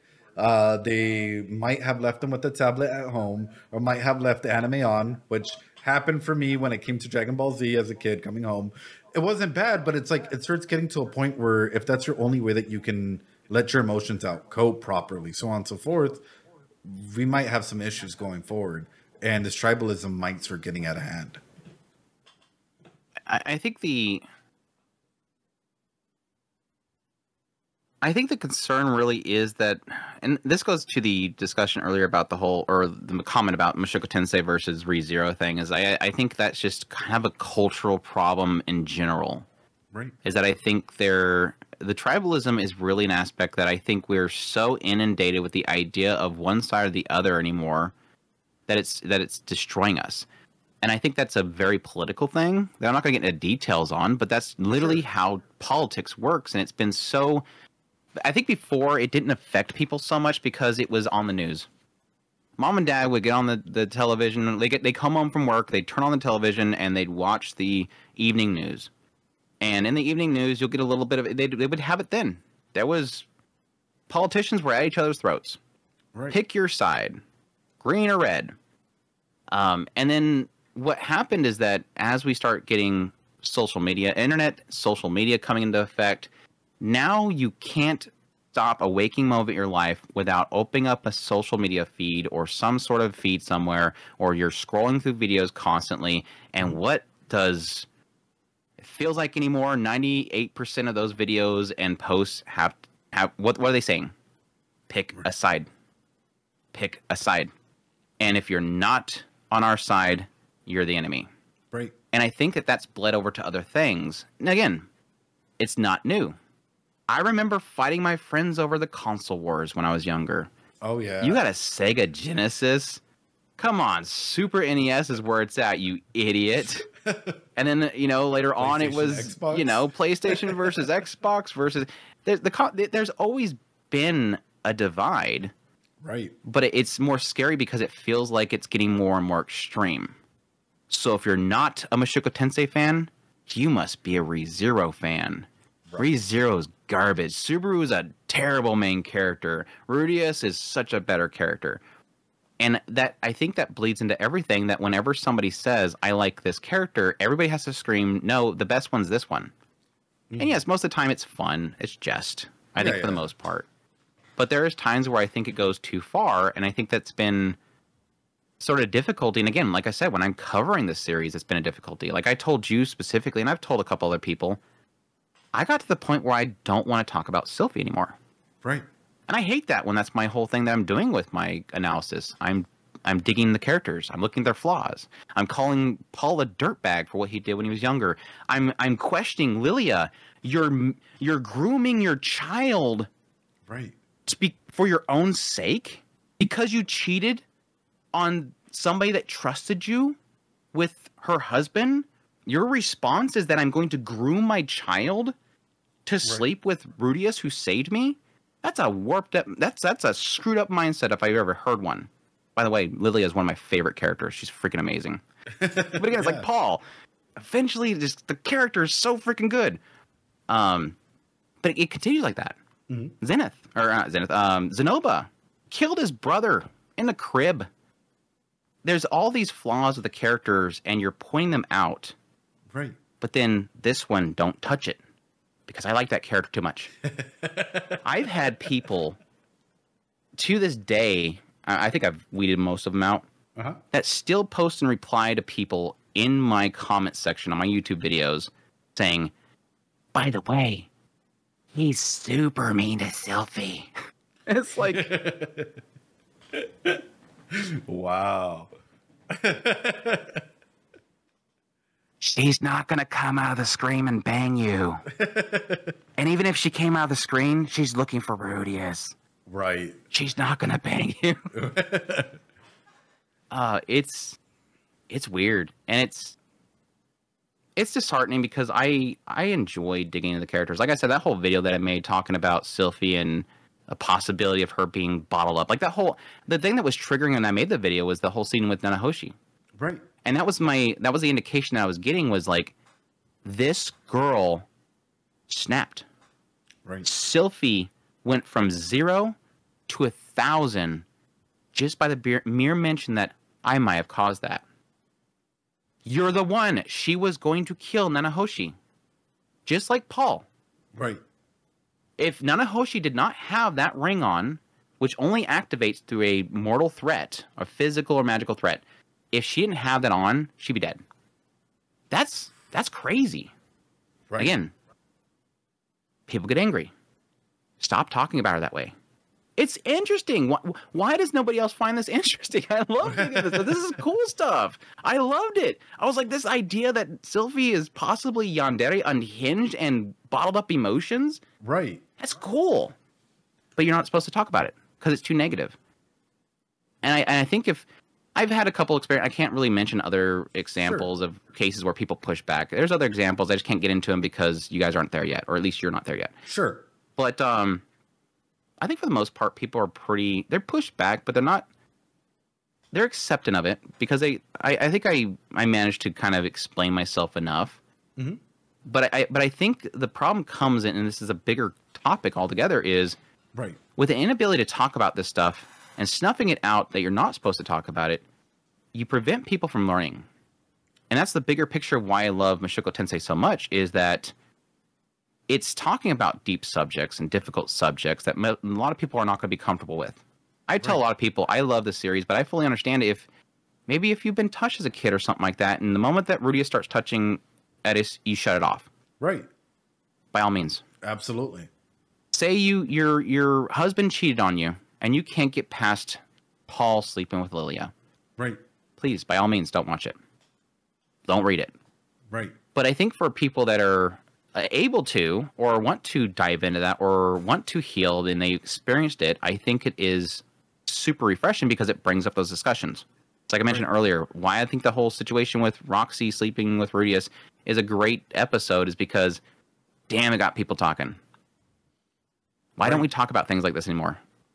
Well, why are we shutting down so quickly? And that's sort of why I have a couple points to get with you. Do you mind taking a quick 1 minute break? Run to the restroom, grab whatever you guys got to grab, and we'll be right back. Yeah, I was going to say, if you got to pause or cut it off or whatever, you just got to do it because you got two individuals sitting on a call right now that talk for hours on end about 1 minute segments. So if you got to cut it somewhere. Right.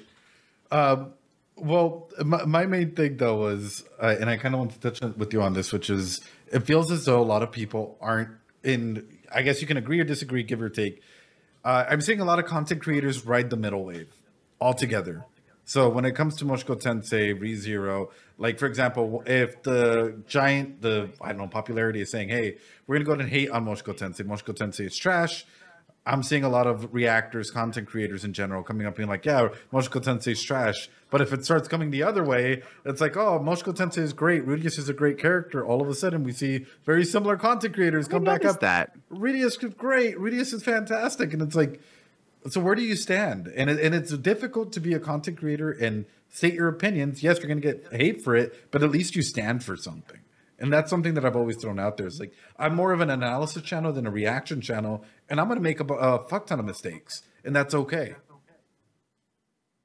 I think the most fascinating thing about Mushoku Tensei, at least the anime airing, is it really felt like the first season, when it aired, I felt like I was alone.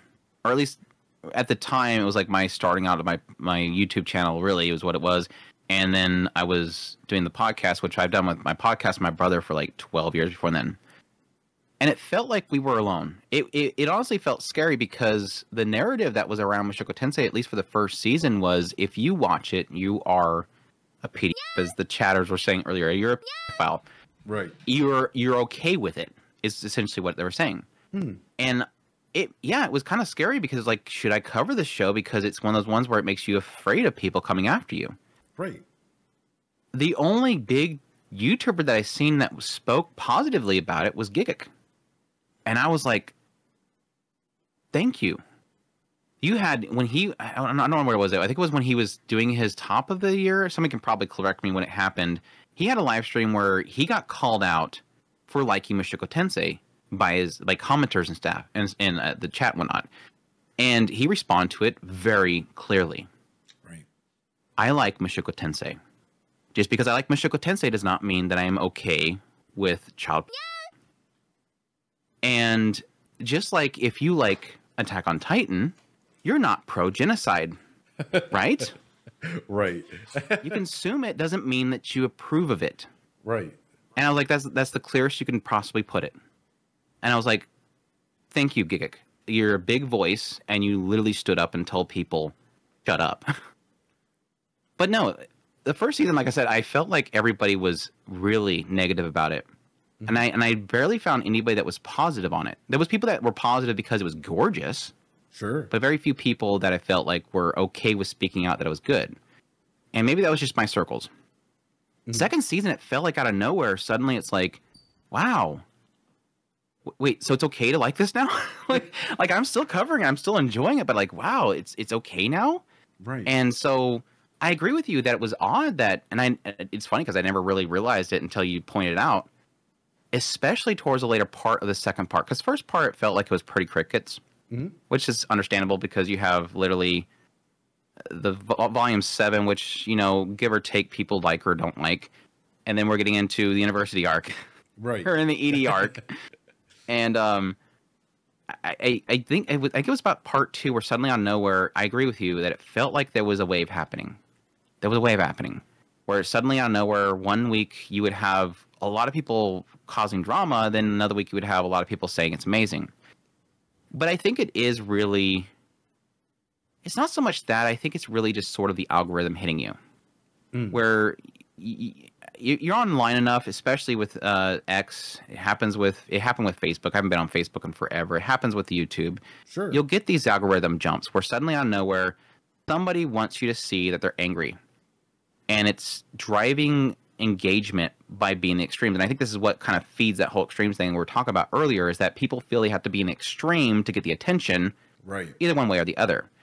And it's feeding into it in order to get that engagement. So one week it is, somebody going, my gosh, that was the most incredible animation piece ever in Mushoku Tensei. Click on my like button right here. And then somebody over here is going, you all don't know what you're talking about. What Rudeus did there is horrible. And they get on their little high horse and they make it go ree, and everybody's going, ooh, you're so amazing that you pointed that out. It's so true. Rudeus is terrible. And it's not really, it's not doing much but to, I guess, muddy the conversation. Right. Muddy the conversation that could be getting into some really cool subjects. That when I feel bad whenever I'm doing a content video for a specific episode and I'm going, holy crap, do you guys realize how important this scene was? And then I go onto social media and I see that somebody's got 50,000 likes or whatever because they said Rudeus is a dirtbag, look what he did. Yeah. And everybody's engaging with that post rather than discussing what happened in that scene. Absolutely. What happened here where Rudeus was broken and he got pulled out of it and he's devastated by it. I made a terrible decision. I made a massive mistake. What am I going to do when I get home? No, it's, oh my gosh, did you guys know that Rudeus cheat on his wife is a bad thing? Wow. Wow. Thank you. That guy must be a psychiatrist. 180 IQ, what can we say? But no, he must have Googled infidelity or something, because he's a genius. Wow. No, but when it comes to a situation like that, and honestly, that kind of saddens me that a lot of people aren't open to having discussions about certain topics or themes. So I'll be very upfront, and a lot of people know this. There's a lot of content creators, and even some of the spam bot accounts that you post anything Mushoku Tensei, you immediately get a link towards a random article that was written, with no peer review or no review, no citations, no nothing. And it's just like, here you go. Here's 1,000 little bots that are going to come on and start throwing this at you. I've actually reached out to some of the article writers, some content creators that genuinely dislike Mushoku Tensei, and I've been like, hey, why don't you come on board? We can have a discussion, like just a friendly discussion going over what don't you like about it, right? Like, let's go deep. Let's try and analyze it. Crickets, right? But the moment that they're on X or social media or whatnot, they're going to make all these thumbnail faces. They're going to scream and rage and whatnot, because ultimately it gets them views, and that's the sad portion of it. And let's just go down to base behavior, base everything, right? At the end of the day, emotionally speaking, anger, negative emotions tend to drive an act out of you, an action out of you, more so than peaceful emotions. Oh, an action, yeah. Yeah. So it's like if you see a peaceful video, like the old school YouTube, like the very classical videos. Yeah. That's just videos. What happened to YouTube and cat videos? Right? You'll often see like individuals that will be like, okay, whatever, right? Because we'll try and go ahead and go into something that drives us more towards our core. That drives I don't know how else to put it, like a very quick response, emotionally speaking, and we get satisfied negatively faster than positively. And unfortunately, that's sort of where we get that positive and negative conditioning that tends to be highlighted. And apparently Mr. Beast is under fire for this, for conditioning kids for this now.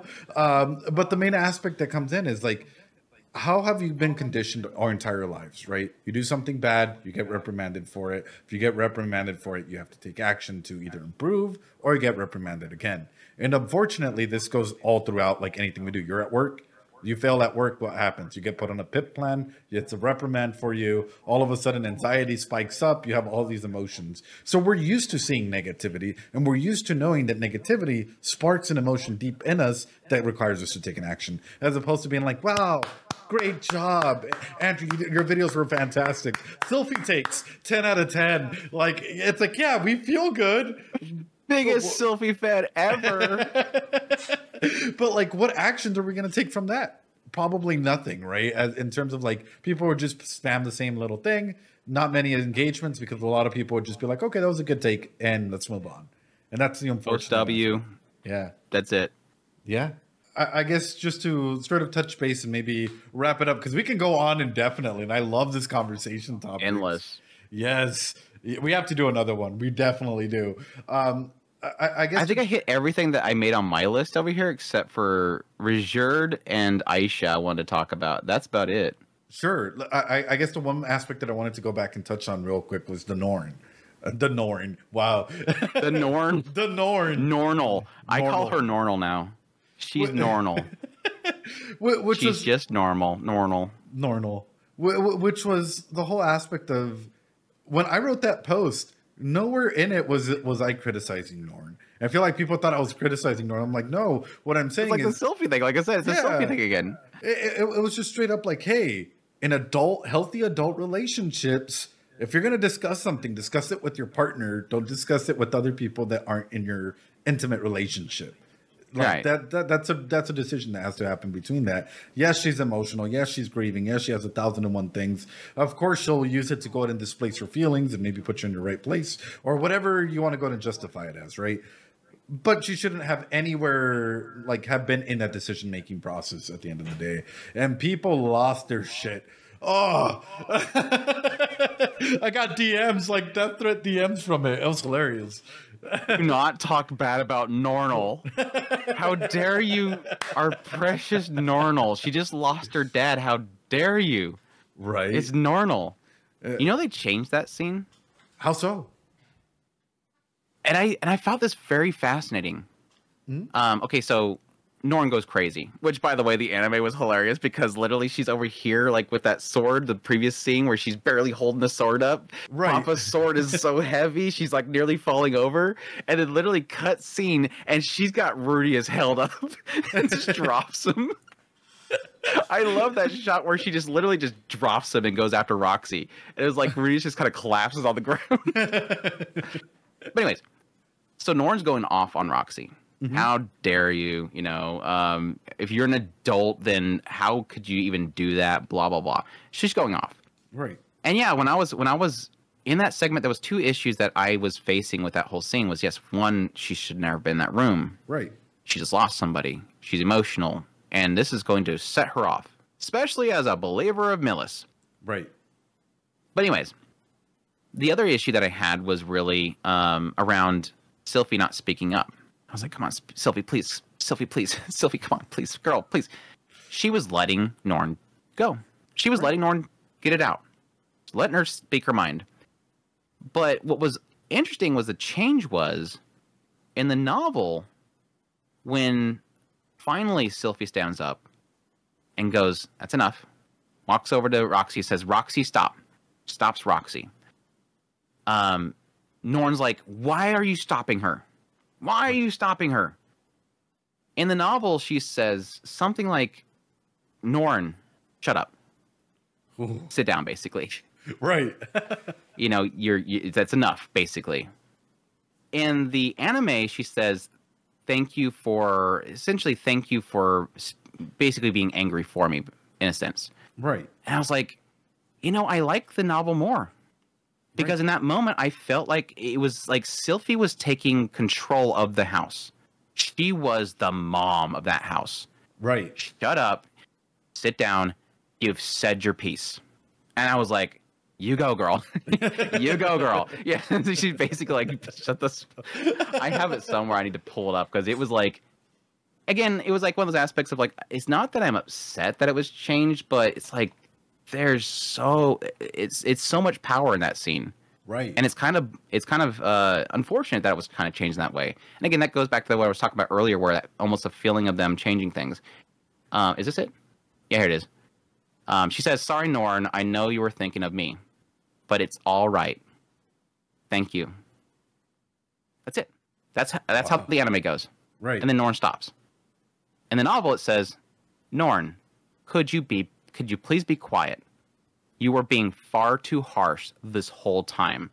I never expressed any objections. Please sit. Okay, the novel's better by a long shot. Just on that interaction. Yeah, that's I'm glad you agree. It's so funny. One of the responses I got, this goes that whole discussion thing. I presented as interesting change in the adaptation. Sylphie's words were far more stern and corrected Norn's outburst. One of the responses I get is kind of getting fed up with people constantly whining about literally every single anime and every frame that's not one-to-one adapted from the source. I actually did the voice, by the way. What happened to the day where people could just appreciate the show for what it is? I said, I'm not sure what you're talking about. I'm just saying it's interesting. Right. I literally said an interesting change. Oh, man. But no, I'm actually happy that sounds better to you. Because, again, I guess that goes to what you were saying earlier about how that scene, again, she shouldn't have been there. Right. And I almost feel like having Sylphie say that, it's literally, stop. Right. You've said your piece. You were being way too harsh. And it goes to that transition straight to Roxy. Right. She's literally telling Norn, who's just been attacking Roxy this whole time, you've been too harsh. Roxy, let's talk. Right. A little bit differently than saying, thank you for being mad for me. Now, Roxy, let's talk about how it's okay. Right. Isn't it? It technically thematically transitions, right? Right. You're taking control of the situation, you're pointing out the wrong, and you're moving forward. And you're also showcasing the power dynamics with it instead of saying thank you, right? And like appeasing, like, oh yeah, it was perfectly fine. Like, you know, you can go to calm down now. It's a lot better for her to stand her ground for something, especially when it's attacking Rudeus's decisions. Because again, you're saying she's a yandere girlfriend, right? With that mask, it fits a lot better with the light novel adaptation than like, oh, thank you so much. Wow, no, like no. In my headcanon, there's a brief cut content where there's a frame where it shows Sylphie's hand on the couch, the armrest, and as Norn is literally strangling Rudeus and going, "How dare you!" He goes, he's like, "How dare you! How dare you touch my Rudeus!" It's like this death glare coming from the corner, and every now and then Norn's feel like there's eyeballs burning the back of my head. It's Sylphie over there going, touching Rudeus. But no, it's I will say, Norn's voicing that entire scene and the previous scene, my gosh, like putting aside the changes, like, oh, that hurt so much. Like, I don't know if it got you crying or not, but it got me. It got me wrecked. I was definitely. He did phenomenal. I feel like the voice actors killed it. I'll be honest with you, especially like towards the end there, like end of the season, I was devastated. Yeah. I was absolutely devastated. And the like guttural cry that came from it, I was done. Like I said, and then the whole like, again, because it hits home, is like that the moment Zenith picked up those gauntlets. I was like, ugh. Did you call that by the OP, by the way? I did. You know who those gauntlets were and who was sitting there? It took me a good while before I was like, wait a minute. Like, I think we were, what, 7 or 8 that was like episodes? The biggest thing that I didn't like about the entire OP, because I was telling people don't watch it. And I was assuming you probably did. But like, I was like, whoa, this is showing way too much. And I mean, there's several things to it. Like the OP itself literally says, by the way, Rudeus is not going to be conflicted about going to Begarit. He's going to Begarit because he's with Paul. I'm like, okay, yeah, you can assume it's going to go that direction. Who cares? But then I seen the gauntlet, and I'm like, oh, that's Paul's gauntlets. Like, literally, you're gonna know those are Paul's gauntlets, and she's now got them. Somebody, is caressing them on their lap. Right. That's insane. Like, I know that some people make the arguments you only know because you know. Right. But no, that's not very. Yeah, like that's not very subtle. And that's something that I pick up a lot on the. You saw how long it takes me to get through an OP. Now imagine me doing this every single day. An hour? Yeah, an hour per OP or more. And just sitting there and analyzing it like frame by frame by frame by frame.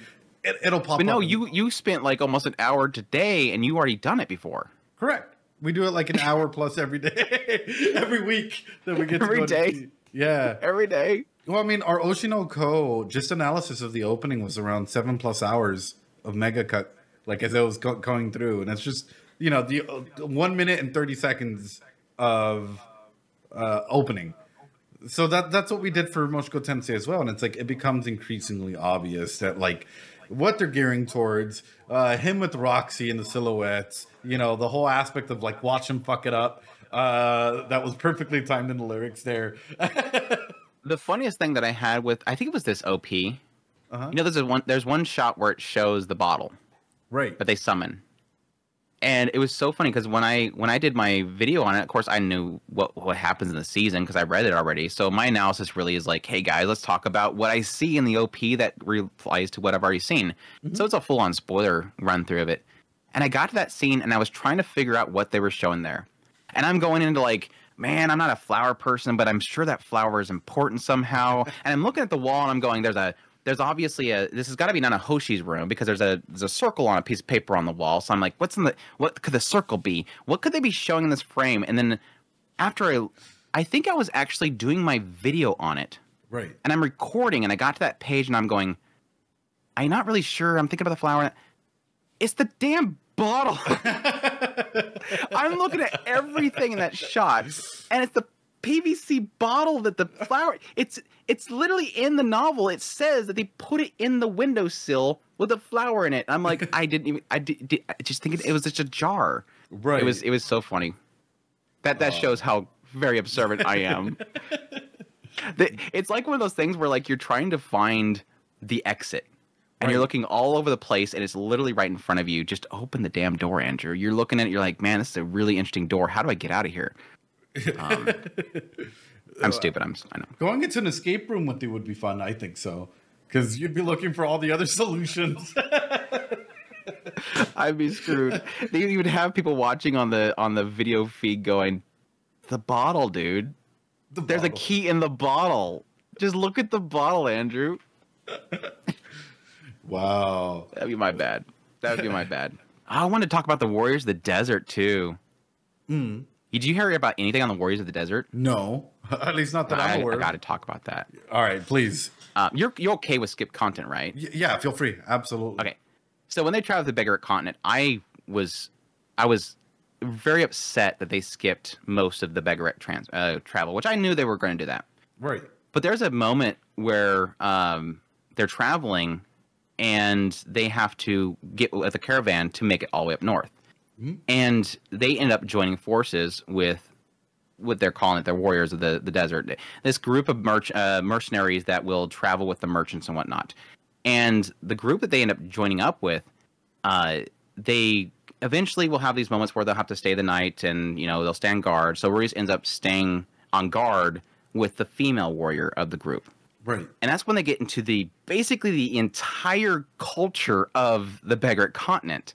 That way back in the past, you had Laplace coming to the continent. He literally stirs up the succubus to go out there and kill the men of the desert.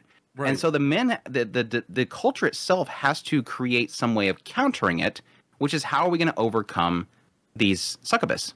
Right. Well, whenever they release their pheromones or whatever, it will affect the men to where they will go with the succubus back to their lair where they'll get the life sucked out of them. But if there's more than one man, they will fight. That one will be taken away, but they'll fight each other in a fit of rage. Oh. So what they had to do is they had to have women there to sleep with the men so that it cures them of it. And the only other way that you can get rid of it is to use detoxification. That's what Rudeus does. Right. But they didn't have healers on this continent. So they have to bring women. So for a while there, they were actually buying slaves. Right. But the problem they found was if they all get hit by this, the women can't fight. All they can do is just sleep with the men. Right. So there's a danger there. So they had to start actually raising women to be warriors. And this was like it's one of those kind of things where you can see it as being horrible. Even Rudeus himself is like, as this girl's talking about what they do, right? She's proud. Right. They talk about how, yes, eventually sometimes they'll get pregnant. They have to go back to the village, have the child, and then they leave the child behind, and the village raises the child. And eventually when the child's old enough to become a warrior, they'll go out to do their whole deal, their deed as well. Right. And she had one child, and she's proud of it. And he's like, she sounds so proud of it, and I can't understand it. This doesn't sound right. It was like one of the rare moments of Rudeus kind of going, man, this culture's kind of screwed up. The women are basically just, there to sleep with the men and to get rid of the curse and then to kill the succubuses. Right. Anyways, why I was so upset they skipped that whole segment was that they end up running into this massive group of bandits. Like, he points out that this is not, well, the guy that's leading them said that it's not like a bandit group. This is like an army. Oh, well, and okay. They nearly get killed by them, and they have to flee and everything like that.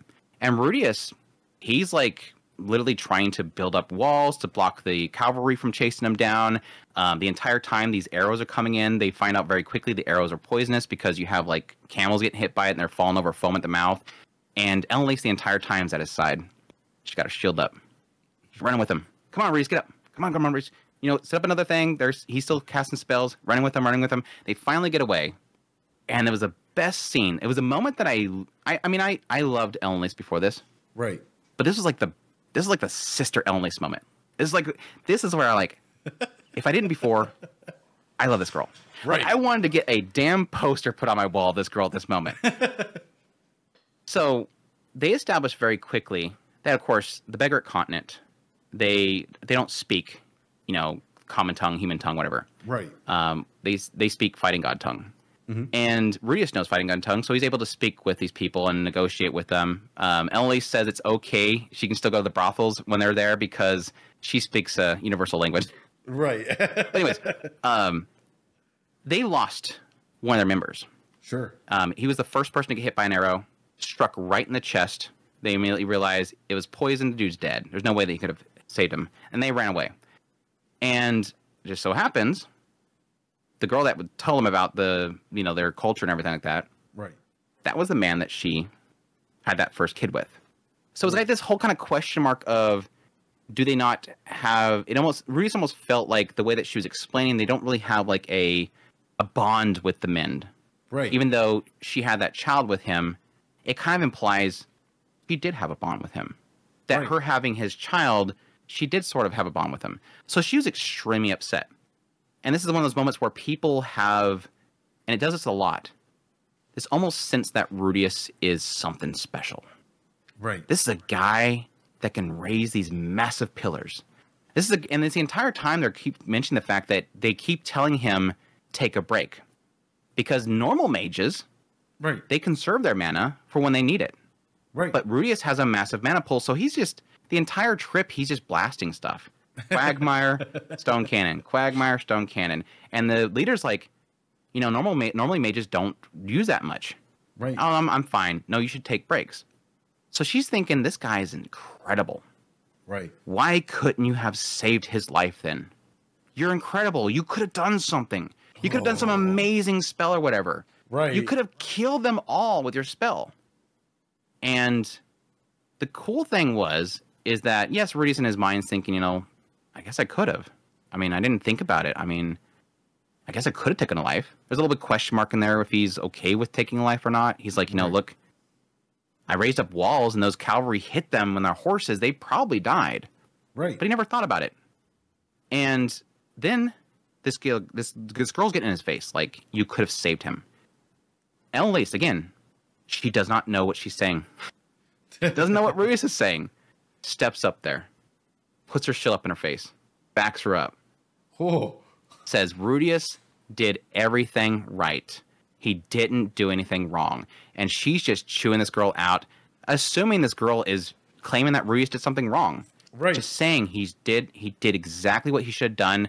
We could not have stayed there. It was an army. We would have been dead if he didn't do what he did. He put up a mist. He blocked their vision. He did everything right. He did nothing wrong. Right.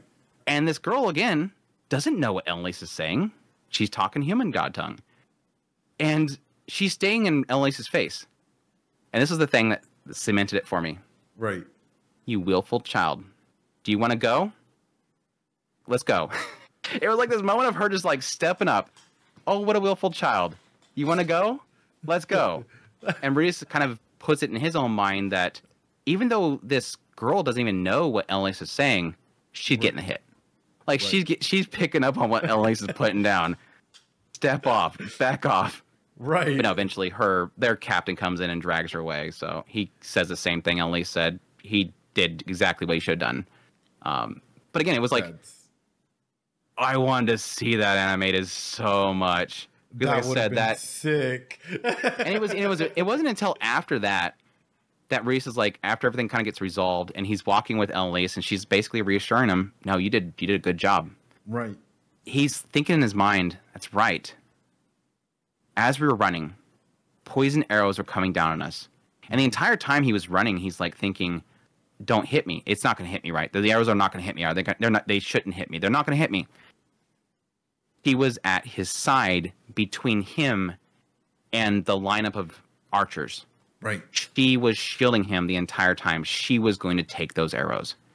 She thankfully didn't take the arrows because, again, they're pretty much death. Right. But she was shielding him the whole time. Every time he tripped, she picked him up. Every time an arrow came, she blocked it. And I was like, I love this girl. Like, I love this girl so freaking much.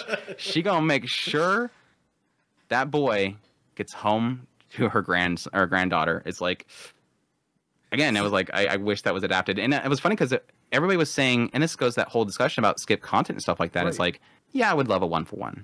Sure. I don't expect a 1-for-1. Something always has to get cut. Right, unfortunately. But I don't like the argument that it's not important enough. Because it's the culture that you get from the Warriors of the Desert chapter. Right. It breathed life in that. Like, there was so much life breathed in that entire area. It's got a whole culture and ecosystem of itself. Right. And then it goes into Elinalise. How can you say that character growth and character chemistry, which they have such fantastic chemistry throughout that entire trip.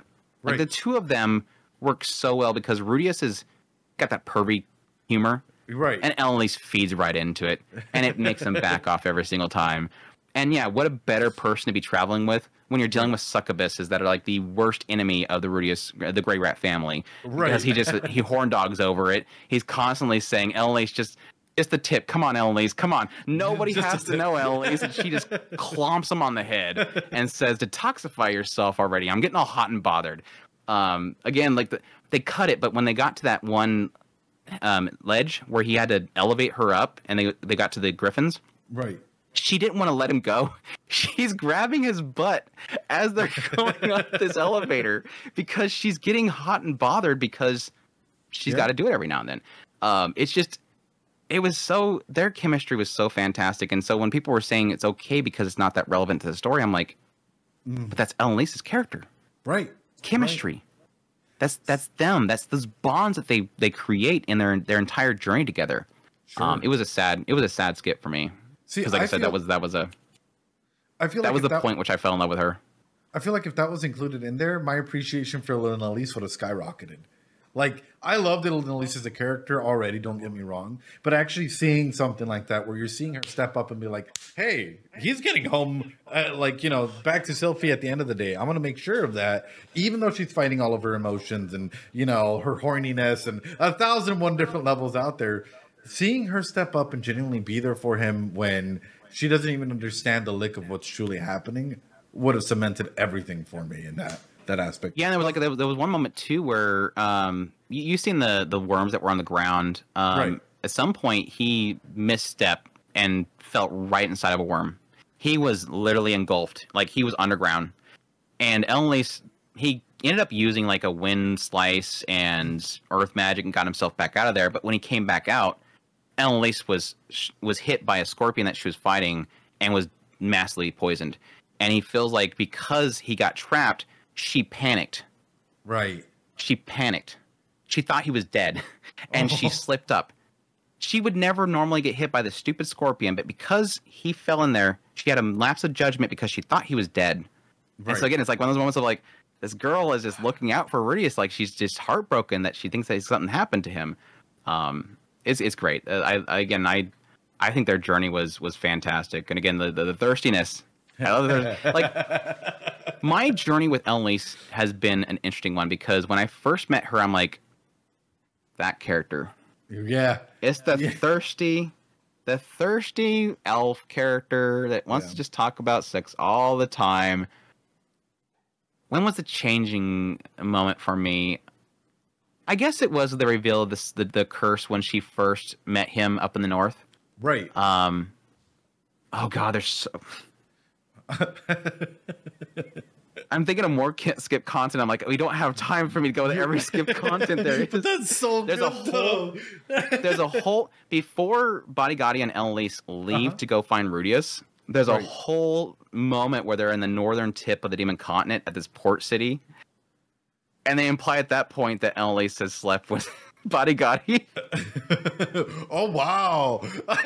It's just great. I mean, they were traveling together on the boat, and it was a constant thing, apparently. So, but yeah, it's just like this whole like scene with Bodygotti coming in and just finger gunning. Like, that's where I get my finger gunning thing that I love to do all the time. Bodygotti just comes in the door and says, "I'm here with a bang," and he's just doing the finger guns with like his hands and whatnot. He's just so fantastic. Oh, that's great. But no, I think it was the point where Elinalise met with Rudeus, and then suddenly it talked about the curse and how she's possibly paying the men when she sleeps with them because she doesn't want to cause a conflict with people. So if she's paying the adventurers, then it's okay because there's a transaction that happens, right? And thus people won't get jealous or whatever. And it's cool stuff. Seeing how she's able to handle people. Talk the different women in the group out through stuff. It talks about how she likes to get with certain women that have love problems and give them advice. She technically did that with Roxy. Right. She's just that point. It kind of just shifted really quickly to big sis with a curse. Right. And it gets into where she's literally like dying when they were traveling to the university. She's literally dying. He has to rub her body frantically, trying to give her some sort of pleasure out of it. Yeah, but he doesn't want to do her because he's not working. Right. And it frustrates the hell of him because he wants to. He's like, this girl in front of me is hot and bothered, and this thing ain't working. He's ticked off that his unit's not working. Right. And he's having to rub her just to get her going again. And it's like the moment I realized just how much this curse is destroying her body. Right. I'm like, okay, so she's not just thirsty. Right. And then later on, it talks about how like she, yes, she's cursed, but she likes it anyways. I'm like, I wonder, is she lying? Does she only sleep with men because of the curse? Mm-hmm. But if she didn't have the curse, would she do it anyways? She kind of implies that. Even if I didn't have the curse, I'd be sleeping with men all the time. Right. It's like, does she say that just to make people not feel sorry for her? It just starts developing. I'm like, oh my gosh, I love this character. And then the whole breakdown at the wedding, and I'm like, oh, dang it. And then the whole thing with the whole willful child, you want to go at it at the beggar. I'm like, God, I love this character so much. That's pretty much every character. Let's be honest, every character does that. Every single character. Except for, what the hell's his name? Which one? The guy from episode 0 of Mushoku Tensei Season 2, Part 1. That nasty dude. The guy that was... I'm blanking on his name right now.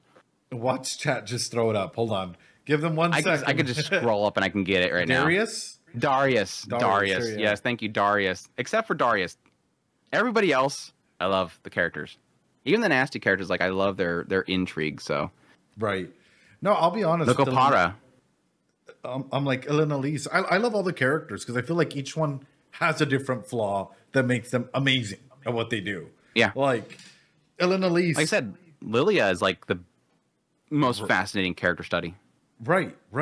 For me, it's like at first Elinalise, introduction, gangbang. I was just like, oh wow, this is where we're gonna go here with this character. I still remember freaking out, seeing like, it was like blocked content. I'm like, are we watching the right show? Is this a hentai? Like, what are we on, right? Roxy's all terrified and blasts him out the wall. Right. Hey, Roxy, you want to join us? Blast. She's like, you should try it sometime, Roxy. It's like, no, thank you. Like, Roxy's like the most purest, and you have Elinalise just wanting it all. Going at the same time, Talhand's a question mark off to the side. But and are you picking up on something with Talhand? What do you mean? The fact that he was into Rudy as well, or it was so much more obvious in the anime. It's like, because when I read that part in the novel, I'm like, they keep mentioning this idea that he'll steal what's most precious to you. And I'm like, are they implying something there? That's interesting. And then the anime comes up and it goes over there and goes, I'm like, what? Okay. No mystery anymore. No mystery anymore. Either he just likes his maybe he might really like the guy's robes. I mean, maybe he's a fashionista and he's like, damn, I love them robes. Either that or he swings both way or he just... Sure, right? Yeah. I mean, dwarves. Sure. But that was the main element for me, is seeing the curse and then understanding, like, for me, it's like, okay, so then what is the author trying to set up down the line, right? Because it's clear that, like, this curse that Elinalise has going forward is a Sokovian gun. And they do this brilliantly so far, where they've set up, like, little snippets here and there, at least in the anime-wise, where it's like, okay, this is definitely going to come back to play at a later point, and the payoff came back, like, season 2. Or it's like, okay, is this going to come back later? And it's like, I have a feeling it's probably going to come back later. So same thing with this whole curse thing. I'm sort of wondering, is this like another way to go ahead and collect either DNA, mana, whatever you want to go ahead and do it for whoever put the curse on her? And like my mind just goes swiveling with thousands of theories, wondering about. Yeah, like, and that's the vagueness that I like. Like typically, Refugian doesn't like to. He doesn't like revealing his old cards. I mean, you get that by now. He doesn't reveal all the cards, but what's cool about it is that it all stays consistent. Sure. That's the thing, is that you're able to make those predictions and really dig into every single thing, no matter how insignificant it is, because eventually it comes back. Right. He's so good at interweaving all this stuff to have meaning. Right. And with Elinalise, I think the most intriguing thing about her is just really how much self-destruction that comes with it. Of how much stuff she's kind of destroyed up until that point. Again, that was the whole breakdown in the wedding, was like, she felt like she's destroyed everything in her life. And she didn't want to destroy this thing because right in front of her, her granddaughter, so happy. Yeah. Before me, my granddaughter is so happy. Damn it. She realized I'm her grandmother. Damn it, Rudeus, don't break it, don't break it, because her whole life has been traveling around breaking things. Right. They mentioned at some point she used to be, like, hated by adventurers because she caused issues within the parties because she was sleeping around. She destroyed everything. That's why she had to learn how to help people and communicate so well. Because at some point she realized, I can't keep breaking things. That moment of tragedy was like, ugh. And then, yeah, getting into the fact that she technically has a bunch of children that are all around. Like, she just has children over here. She'll raise them to the point where they're self-sufficient, and she leaves them behind. What does Cliff think of that? I hate that so much, because that's one of those moments where Rudeus just, like, you hate your friends so much. The moment that Cliff's like, Rudeus, I got to talk about something. Damn it. He wouldn't leave Elinalise because she's got children, right? Rudeus, stop. You have no faith in your friends. Cliff is too pure boy. Don't be being mean like that. I'm like, Cliff. Yeah, Cliff is amazing. No. Cliff is such a good example of, like, as much as people want to claim that Mushoku Tensei has all these problematic things in it, it's like, Cliff's like a great example of, like, not just interracial, but like the whole idea of body count coming into play there, or not judging for body count and accepting somebody for all their flaws and almost overextending yourself just to find something to help resolve somebody. Like, again, this is something that she's been inflicted with for, I don't even know how long. And he's going out of his way in order to find a cure for that. And the genius of doing what he's doing is incredible. Now, granted, Rudeus sends him on the right direction with the whole thing with the spears and the transferring the curse from Laplace to the Superds with the spears and all that kind of stuff. But still, like, the extent to which he's going, and it's like, but that's going to be his breaking point. He knows about the body count, which, you know what comes with body count sometimes, especially in a world that doesn't have, seemingly, I don't know yet, a contraception? Babies. And you think he's going to be bothered by that? By the way, I love that comment. Which one? It's one of the rare, like, massive Rudeus moments, W moments, was Elinalise breaking down so much in that room. Rudeus, no. She's not like me. She's not like me. She's different. Oh. You need to be more concerned about the fact that you're now related. You're now in the same family as Paul. Right, at that point. You've been married into Paul's family. The thing that she's always been dreading this whole time. Which they never did, do they? The anime never had Paul find out that... Did they have Elinalise, Paul finding out that Elinalise was part of the family? I don't think so. I don't remember it. Because I remember when No, they didn't. They didn't. Oh, that sucks. Oh. They didn't tell him explicitly. Oh, I wonder how he would have reacted. That would have been. I know that they had the beginning of the conversation, but they didn't have the second part of this conversation because they had the beginning part where it said that. What was the first part of it? That he had. Was it that he married Sylphie? No, because he knew that beforehand. Right. But anyways, at some point while they're in the teleportation labyrinth, yeah, he brings up the fact that he tells, or Elinalise says, "Oh, he hasn't been told yet. Yeah, I'm part of the family now. You're pretty much like my son or whatever like that." And it just completely wrecks Paul. And it was like, yeah, because I remember when I was in the skip content video, I'm like, oh God, damn, they skipped that, didn't they? Right. Yeah, I think she was teasing him that she's pretty much like his mother now. Right. He says like you're nagging like an old hag or something like that, like a mom or something like that. And he's like, oh, Rudeus, you didn't tell him? Oh, that sucks. I almost want to bring up the exact quote of that because that's actually a really good scene. See, Paul didn't die because he was trying to save Rudeus. Paul died because he was trying to get out of being in the family with Elinalise. Too soon, dude. Too soon, dude. What the hell? That's so good. Not much I could say when you put it like that. What's up with you anyways? You've turned to pretty much a real nag. Why, of course I have. You're basically like a son to me, so I'll scold you if needed. What are you on about? Call me a son. Did you spend so much time with Rudeus that you developed a soft spot for me too? Come on. Enough of that. You calling yourself my mom gives me the creeps. Oh my. Has Rudeus really not told you? Told me what? Sylphie is my granddaughter. Since Rudeus married her, that also makes you my grandchild. Technically not right, but in that case, as parents of my grandchild, you and Zenith are basically like children to me.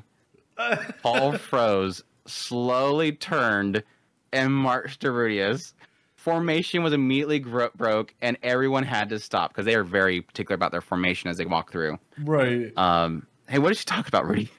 Why is Elinalise making these like insane claims about Sylphie being her grandkid? Turns out Laws was Elinalise's son. Laws was? Well, he never said a word about it to me. Well, a lot of things happened in the past, so it looks like they want to keep it a secret. Yeah. Wow. More implied, we should keep going, blah, blah, blah. It was something else there, but yeah, that's... I was like... Because like I said, I think it got all the way up to that nagging part. And I'm like, oh, maybe they'll have it later. It was really what I was doing the skip content video, and I'm like, okay, maybe they'll cover it later. And then they never got back to it, and I'm like, no way. Right. That's a hilarious moment to throw on in there. Like, I could just see that. Yeah. Paul... All the Rudeus, dude, what the hell is she talking about? What the hell is she talking about, dude? But no, they added the two sword scene. I'm pretty sure somebody told you that one, right? The two sword scene with the two swords comment by Paul. Right. I was like, damn, they're being right on the nose about the whole harem thing. Like, I almost felt like they were preparing the anime fans for what's to come. I felt that way too. Like the moment that he brought it up, I'm like, this is right on the nose. Like you're really going into it. Well, in the light novel, it's like, I wasn't really sure what Paul was talking about, because in the light novel, he literally says, there's something I want to talk to you about, and he's like, can it wait till later or something like that? And he's like, yeah, I probably can. It'll probably cause some problems, whatever. And I'm like, he could be talking about, I'm pretty sure he's talking about Roxy. Like, everybody's picking up on Roxy looking at Rudeus, and Rudeus is being a clueless protagonist. Right. But I'm like, it could be something else. Like, I'm curious if maybe he's thinking about something else, maybe something related to Zenith, or maybe something to help him, whatever. And then the anime comes out, and it's literally like, hey, man, there's something I want to talk to you about. And then literally the camera shoots over to Roxy, and she's going like, huh?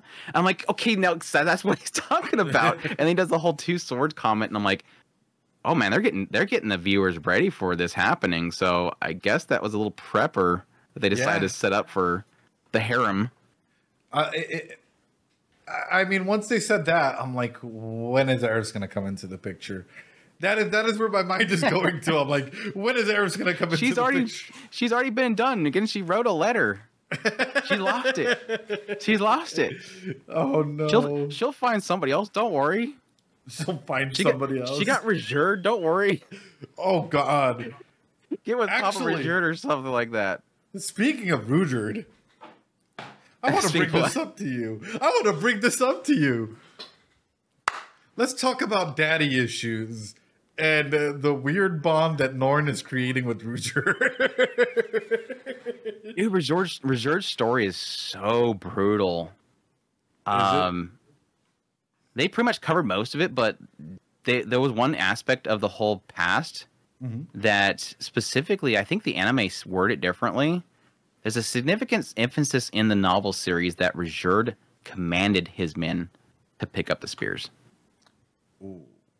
It literally implies that Ruijerd is at fault for all those men being caught up in the curse. So I argued it made it much more personal.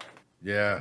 And then he gets more in detail when he kills his son that, yeah, he technically wakes up, his spear broke, his son broke it, and he's crunching down on his son's finger in his mouth, and his son's dead. And it's like, oh my gosh. Oh, that is Talk brutal. about trauma and redemption story. Ruijerd's story is brutal as F. Brutal as F. And yeah, technically getting his whole story about the fact that he was involved with taking down Laplace and how people don't see that story. It's like, his story is super tragic. Right. And having going for what 400 years or so, trying to seek redemption, then Rudeus finally is changing it for him. Right. How important is Rudeus to Ruijerd? Right. And that follows up with his family. How important is his family to Ruijerd? Yeah, the anybody that meets Ruijerd, he becomes a father figure. Let's be perfectly clear there. Like the separation with Ruijerd. I mean, with Rudeus and Ruijerd, there was a significance. There was a emphasis that Ruijerd was giving to Rudeus when they parted ways in Viterra region. Rudeus, we are equals. You have done so much more for me than I can ever do for you, Rudeus. You've shown me after hundreds of years of traveling around and no hope for me to get rid of this curse and this haunting past that I have hope. That I have hope. After he talked to the man god, and the man god implied that the curse may be possibly going away, he shaved his head, thus the curse is less effective or whatever, and he told that to Ruijerd. That's why Ruijerd was crying at that campfire. This guy that never shows emotion suddenly is crying. It's like, ugh. But yeah, he did so much for him. Rudeus was an equal to him. And that's kind of why I was a little bit bummed. I think in the anime, he actually puts his hand on Reese's head. Didn't he? I know he put it on Eris's head, and then she starts crying. I'm like, God damn it. But he shouldn't, because he sees him as equal. They're standing as equals. Eris, yeah, technically. But technically, again, he's also seeing her as a warrior. They're saying, he petted both of them. Everybody sees him as sort of a parental figure. I think I think Eris doesn't really see him as a parental figure, more of a his master. Sure. Both Ghislaine and Ruijerd are technically her masters. Norn, in the meeting with Norn, it sort of describes it more as a Prince Charming.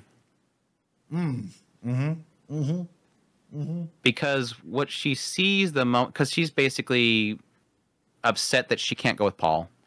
She rushes out of the bar and she goes out in the street. She eventually bumps into some guy that drops his kebab or something like that, and he gets super mad. He lifts her up, and she's literally, I think she's even like so scared she's wetting herself. She's terrified because the guy was drunk, and she feels that drunk people are dangerous. Right. And suddenly, out of nowhere, this guy comes up and grabs the guy's arm and says, "Put her down." Obviously, Ruijerd. Everybody else is passing by. Ruijerd sees that. He gonna get involved. And there was like this whole moment where he's telling the guy to leave her alone. Let her go. Sure. She needs to apologize. Let her go. Did you apologize? Apologize. She apologized. She apologized. But that's still not enough. Okay. Accept the apology or forfeit your life. It's like Ruijerd's like, die or we can continue this conversation. The guys end up leaving, and yeah, there's like this moment where right before then somebody struck his bandit. Right. So the moment that he turns to Norn, the bandit falls off. And his jewel is revealed. And it's like the light's hitting it perfectly. And she sees him as like this beautiful, like charming prince with a jewel on his forehead and everything. Like it feels like she almost like just falls in love with him at that point. Right. But yeah, I don't know. There was always a kind of a question mark in that segment of, did she fall in love with him or did she see him as a parental figure? Right. Because obviously from that point on going up north, she almost kind of has to see him as a replacement pillar for Paul. Yep. Because more than anybody else, Norn is not a good life as a child. Like, this girl goes from, like, way too young. Right. Split second, she loses everything. Is Right. transported in the middle of nowhere. Thank God in the arms of her father. And the arduous travel all the way up north. Gets sick multiple times. He has to nurse her to health constantly on the road. Gets up there. Everything's gone. Traveling all over the place. The entire time she's watching her father be the hero. Right. She sees before her this guy that's leading men and saving people. He is the hero. And I think there is an element of how much she put on him as being a pillar, that the moment she had to kind of separate with him finally, she hated it. She was throwing an absolute fit. I don't want to leave father. I want to go with them. She knows full well she's going to be a burden, but she still wants to go with him. Right. I'd rather that than go to the boy who beat the crap out of my father that I love so much. She doesn't want to go see Rudeus. She's afraid of Rudeus. So yeah, it's kind of interesting that Ruijerd was able to talk her into actually traveling up north, because he has to talk her into it. Sure. And I think it really comes down to him instilling upon her. He tells her the story of her son. Right. That when I was on my when I was doing the military, we were going around, we were taking out things. Every time I would travel home for a brief moment, my son would rush out there and say, "Father, I'm strong enough to join. Let me join you." And he kept telling him no. Eventually, his son came out and he would not listen, so he had to beat his son down, defeat him, rub in the ground, say, "You can't come with me. You're too weak." He didn't want his son to come with him because he was going to protect him. Right. And that's something he regrets later on, obviously, because eventually he comes back and kills them. But what he was instilling upon Norn there was like, you can't go with him because you're not strong enough. Right. So use this time now to get yourself stronger until the day you are called and you can join him and fight with him. And I think that's kind of what finally, snaps in his head. Yeah, you're kind of right. I can't go with him. I'm going to be a burden. I need to get stronger now. And again, ultimately something she gets into again later on when she sends Rudeus off to it. This girl's like massively feeling like she's kind of pushing everybody to do the things that she can't do. Right. While at the same time trying to figure out how she can possibly get stronger. Like there was a whole chapter of her regretting sending Rudeus to Begret because she's afraid he's going to die. Right. It's a good chapter too. I'm not going to get... let's just have like a whole segment where I just sit here and tell you about every skip content in the series. I can tell you about Therese, Rudeus's aunt, who just could not let him out of her arms the moment she met him in the Mills continent. Snuggles him like a body pillow. The entire time Eris is staring like laser eyeballs at them, jealous. Right. But yeah, let's talk about Therese. Therese is amazing. But my main thing with all of that is like the only reason why I ever brought that up. I'm like, it looks like there's might. Oh, yeah, that's right. You did bring that up. There might be feelings between Norn and Ruijerd. Is all the little shots in between, right? So traveling up, there's a little scene where they're at the campfire and Ruijerd's taking watch or point that night, and just seeing her calmly rest, right? I'm like, okay, so you feel like he is a safe person for you. But considering that you wouldn't allow any other person be a safe person outside of Paul, immediately all of my flags went up. I'm like, you wouldn't even trust Rudy as a safe person at this point in time. So there is something going on there that I'm like, I'm trying to go ahead and dissect. I'm like, it might be a little bit of both. A mixture of like, hey, this might fit the parental figure role. And at the same time, this might fit that Prince Charming role that like, it's a good person with like good intent. Oh, You know, I might have one of those little kid crushes. So I'm super curious where that's gonna go. But tell me about Like, so Therese. there's an interesting aura about him. I think there's a lot of children that are afraid of him, obviously, because he's a Superd, and they hear these haunting stories about Superds coming to eat you if you do bad things. Right. But I think for most people, once they kind of meet him and everything like that, it just feels like he just so quickly becomes that papa figure. Like Rudeus even talks about the idea that when they first arrived there with Norn and Aisha, he can choose a room. Like they're going to give him a room. You know, choose a room. You can stay there. He says, no, it's fine. Rudeus knew exactly what was going to happen. Right.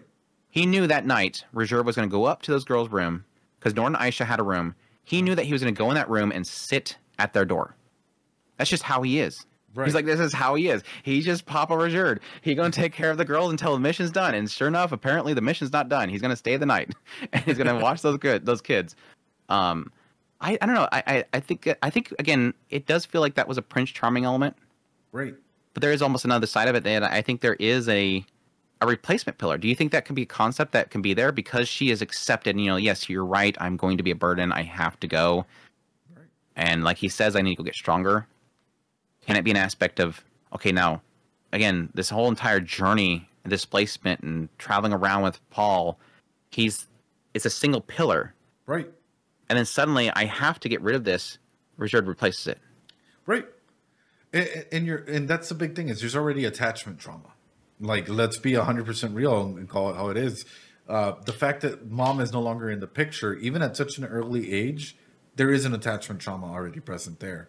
Being displaced from dad, automatically it's going to start pushing that idea of what happens if dad's not there? How can, like, unconsciously, subconsciously, this is what we do, and this is where we get, like, the issues of codependency with people, where they try and fill that void with, like, other people so that they can be that support pillar until they stabilize, and then cycles continue unless you fix it, and you see that cycle keep happening through. So he can really just be, like, supplementing that support pillar while Paul's not there. And, you know, in the future, when Paul dies, you know, sort of get Ruijerd to come on in and be that support pillar going forward. And that was kind of the hope there because, like, I think of everything, and it's so sad because, like, for me personally, the whole thing with Zenith breaks my heart so much. Yeah. But then I completely understand, like, sadly, none of them really have spent much time with Zenith at this point. Right. So it's not, I mean, Lilia, the fact that she literally goes up and says, Rudeus, it's okay, I'll handle it, go mourn. Lilia says, I'll handle Zenith, go rest. Right. And I could just, the entire time I'm going, this girl has to be screaming inside. This girl has to be screaming inside. She loves Zenith. They were the sister wives. Like, Paul was the third wheel in that relationship. Let's be perfectly honest. There's the wives and there's Paul. Like, if anything that needs to be done, Paul has to ask permission. That's like the whole scene where they're talking about his future and going to the university and trying to get enough money for Sylphie too.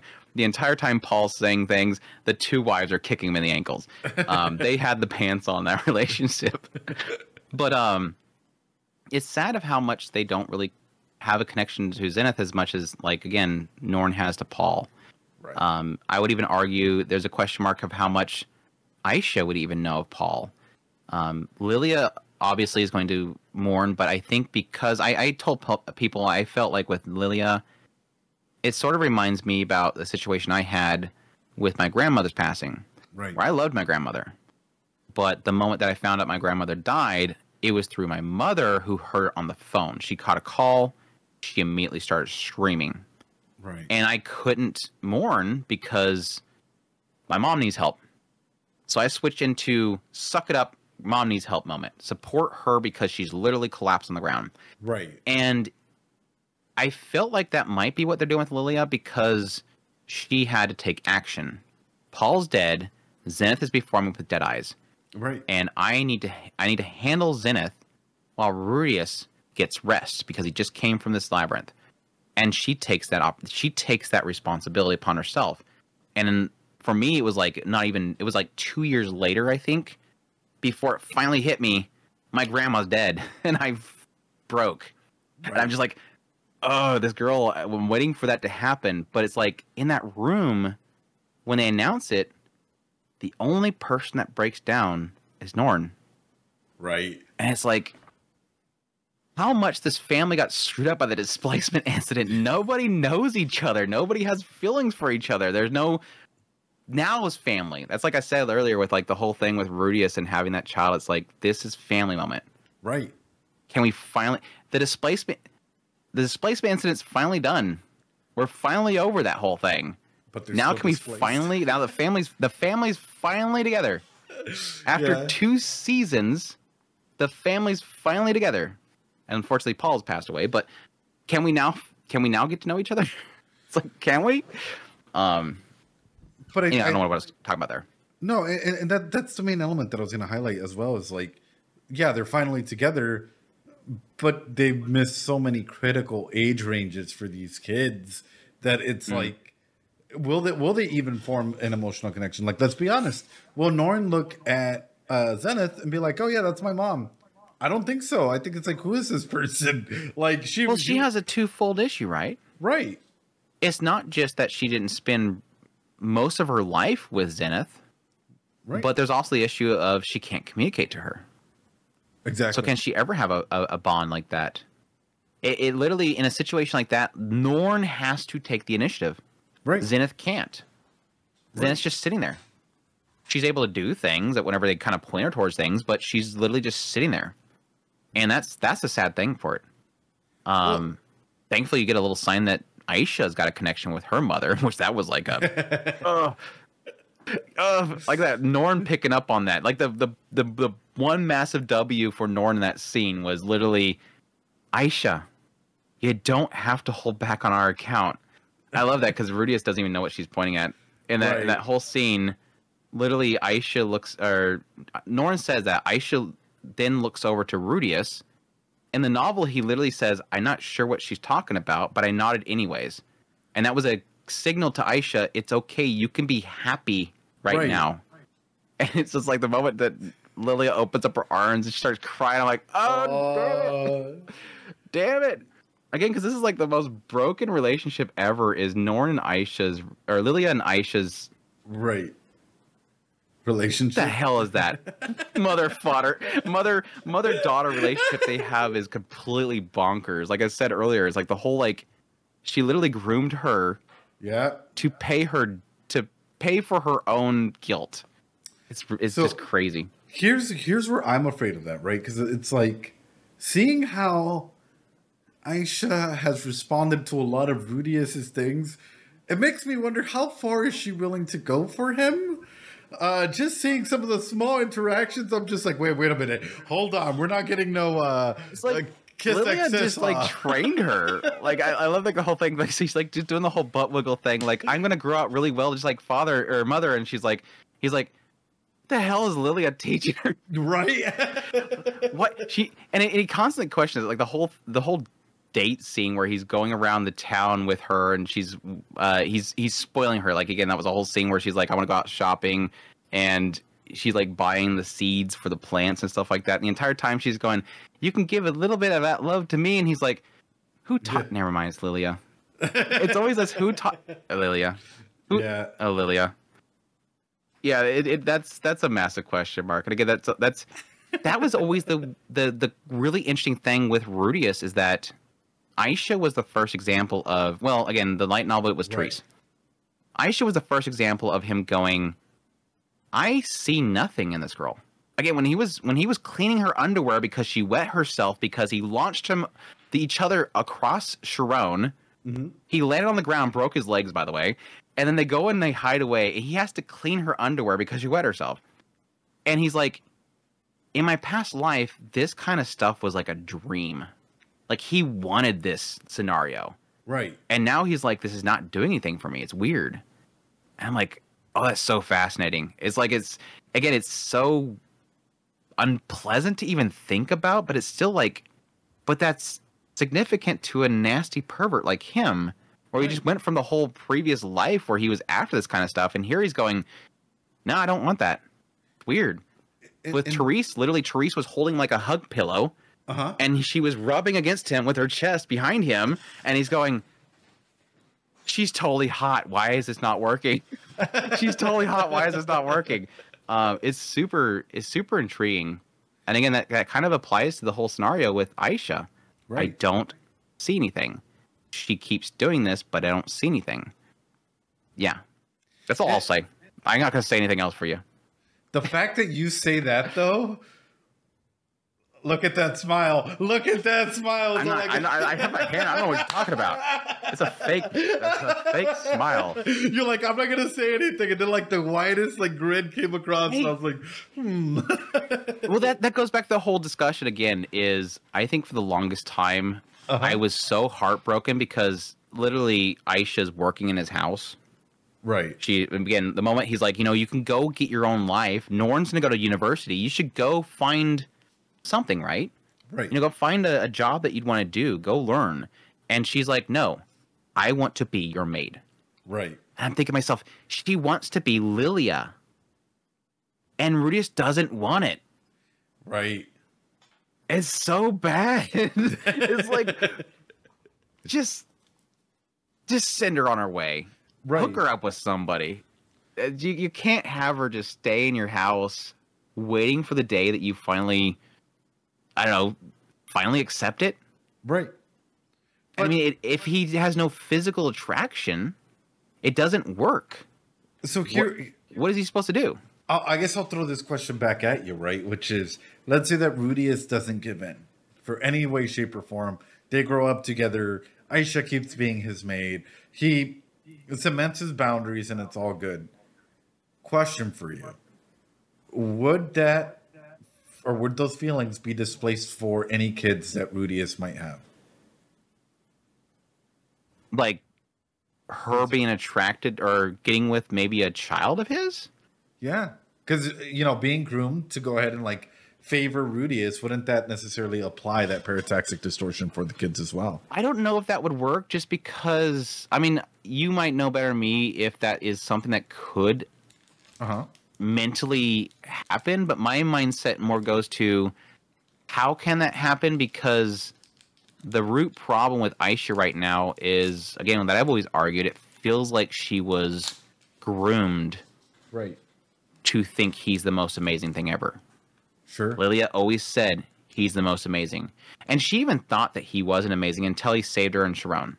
Right. Up until that point, she thought, my mom is wrong. She's wasting my time. She's teaching me this crap all day and night. Nothing but clean, clean, clean, clean. All for this wonderful Rudeus. But you know what I found out? He keeps panties of some girl. I seen it. Mom's keeping these panties that he's been saving for of a little girl. He's a pervert. Hentai des. Sponsor this. I love that little bit. But then after all that stuff happened, she realizes, no, wait, she was right this whole time. The things she'd been telling me for so long was actually true. Now she's obsessed with him. And now she wants to be with him. She's like, thank you, mother, for wasting all those years of my life teaching me, because now I'm good enough for him. Right. So it's like that whole weird, scary relationship she has with her mother. It's so weird and twisted. And I love it. How can that transfer to a child, though? Because if everything around this is centered on her essentially finally equating what mother taught her for her entire life is to like him, again, essentially grooming. Right, 100%. Would she be able to transfer that to a son?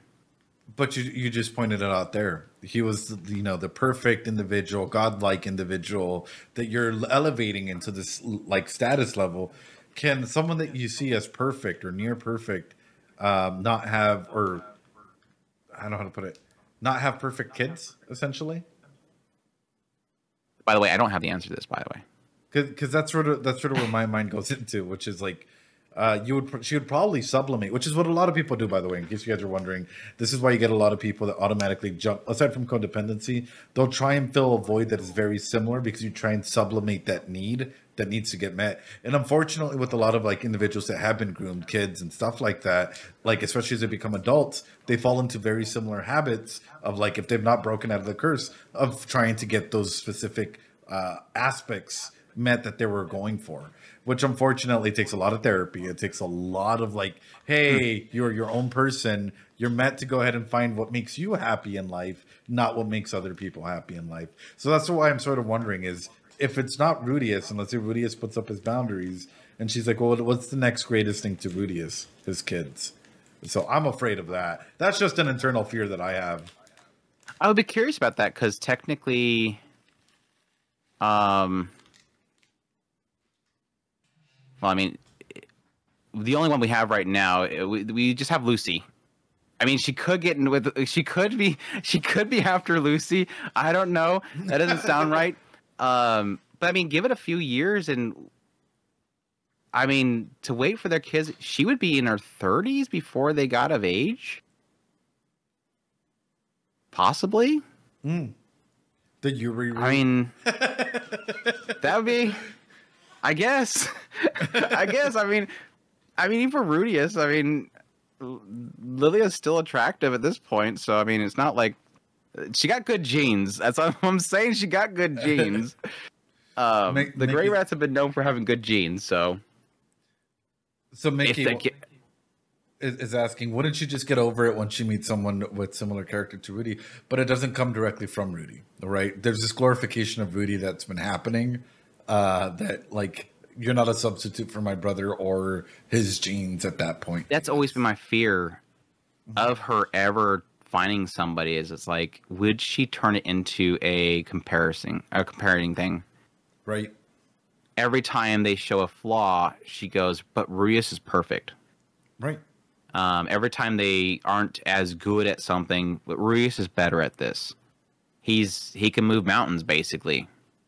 He's so powerful. He's a powerful mage. He's so talented. He knows everything. He solves all problems. But you're not him.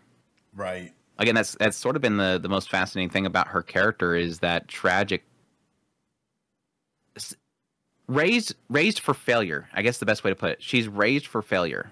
Right. She's raised for going, and now it wasn't the intent of Lilia because Lilia just assumed it's Paul's son. Of course he's gonna be fine with this. Of course he's gonna be perfectly fine with getting with Aisha, the maid of the house. But again, like it's the most prime example of raised for failure, right? Which is interesting. Which, like I said, is really literally why I love Lilia's character so much. It's such a messed up scenario life to be in. Yeah. Life, like, and then you bring your kid into it and you make their life, you groom again, their life. getting forced upon by Paul in the training hall of her father. She basically, after he forced himself upon her, she becomes afraid of men. And because of that, her father can't marry her off anymore, which she's looking for somebody to take over the family hall. So he literally sends her off. He gets her a job in the royal palace. At some point, she ends up getting forced upon again by a minister. And there's a twisted aspect of that she realizes that Paul was better. Right. Like this weird twisted thing that over here, Paul forced himself upon her to get back at the trading hall. And then over here, as she's being forced upon by this minister, she realizes he's better. It's almost a twisted thing in that itself. Yeah, that's pretty bad. Then she travels over to, look for a job, and she ends up finding this listing that Paul was making. She literally says that she's going to force him to have to hire me, otherwise I'll tell Zenith what he did to me. And then they start living together. It keeps going. It's like this. It's so. The poor girl, dude. I feel so bad for this lady, but at the same time, like I said, it ends up transferring right to the daughter. Right. And now now there is an interesting aspect to that whole thing where even though she is the son of Paul, or the daughter of Paul, he is of noble blood, a son of noble blood, it's like technically Aisha should be raised as a noble daughter, or at least someone of a family lineage that is very predominant in this area. Right. Now, granted, again, Paul technically left it behind. So it's like, should she be raised just like typically you have a maid? In this setting, typically, a maid or blacksmith or something would raise their children to get into their trade. Right. So it's not too hard to see her raising her as a maid, but to not let her have a childhood. Like Paul even tried to include Aisha in having fun. Right. And Lilia literally gave him death stares to say, no, I'm raising her how I want to. And he gave up. Like, he literally just, like, hands off of Aisha because Lilia literally said, I'm handling the raising of her. It's so messed up. I'm over here like, that is so much trauma. And then to add to that, all the skip content of them being in Millis, which is where Zenith's mother treats Aisha like a redheaded stepchild, a stain upon the family, and Norn's over here being compared to Aisha, and that she's not good enough either. It's like, can these girls have a normal upraising? You have Norn has been detached from her life and is turning her father into the only pillar she has. Aisha literally just wants to get to Rudeus because this lady's nasty. Right. Again, there's so much stuff in this series that I could talk about for years. Wow. It's good stuff. I feel like again, because it gets in the nasty stuff, it's fun to talk about. Oh, 100%. 100%.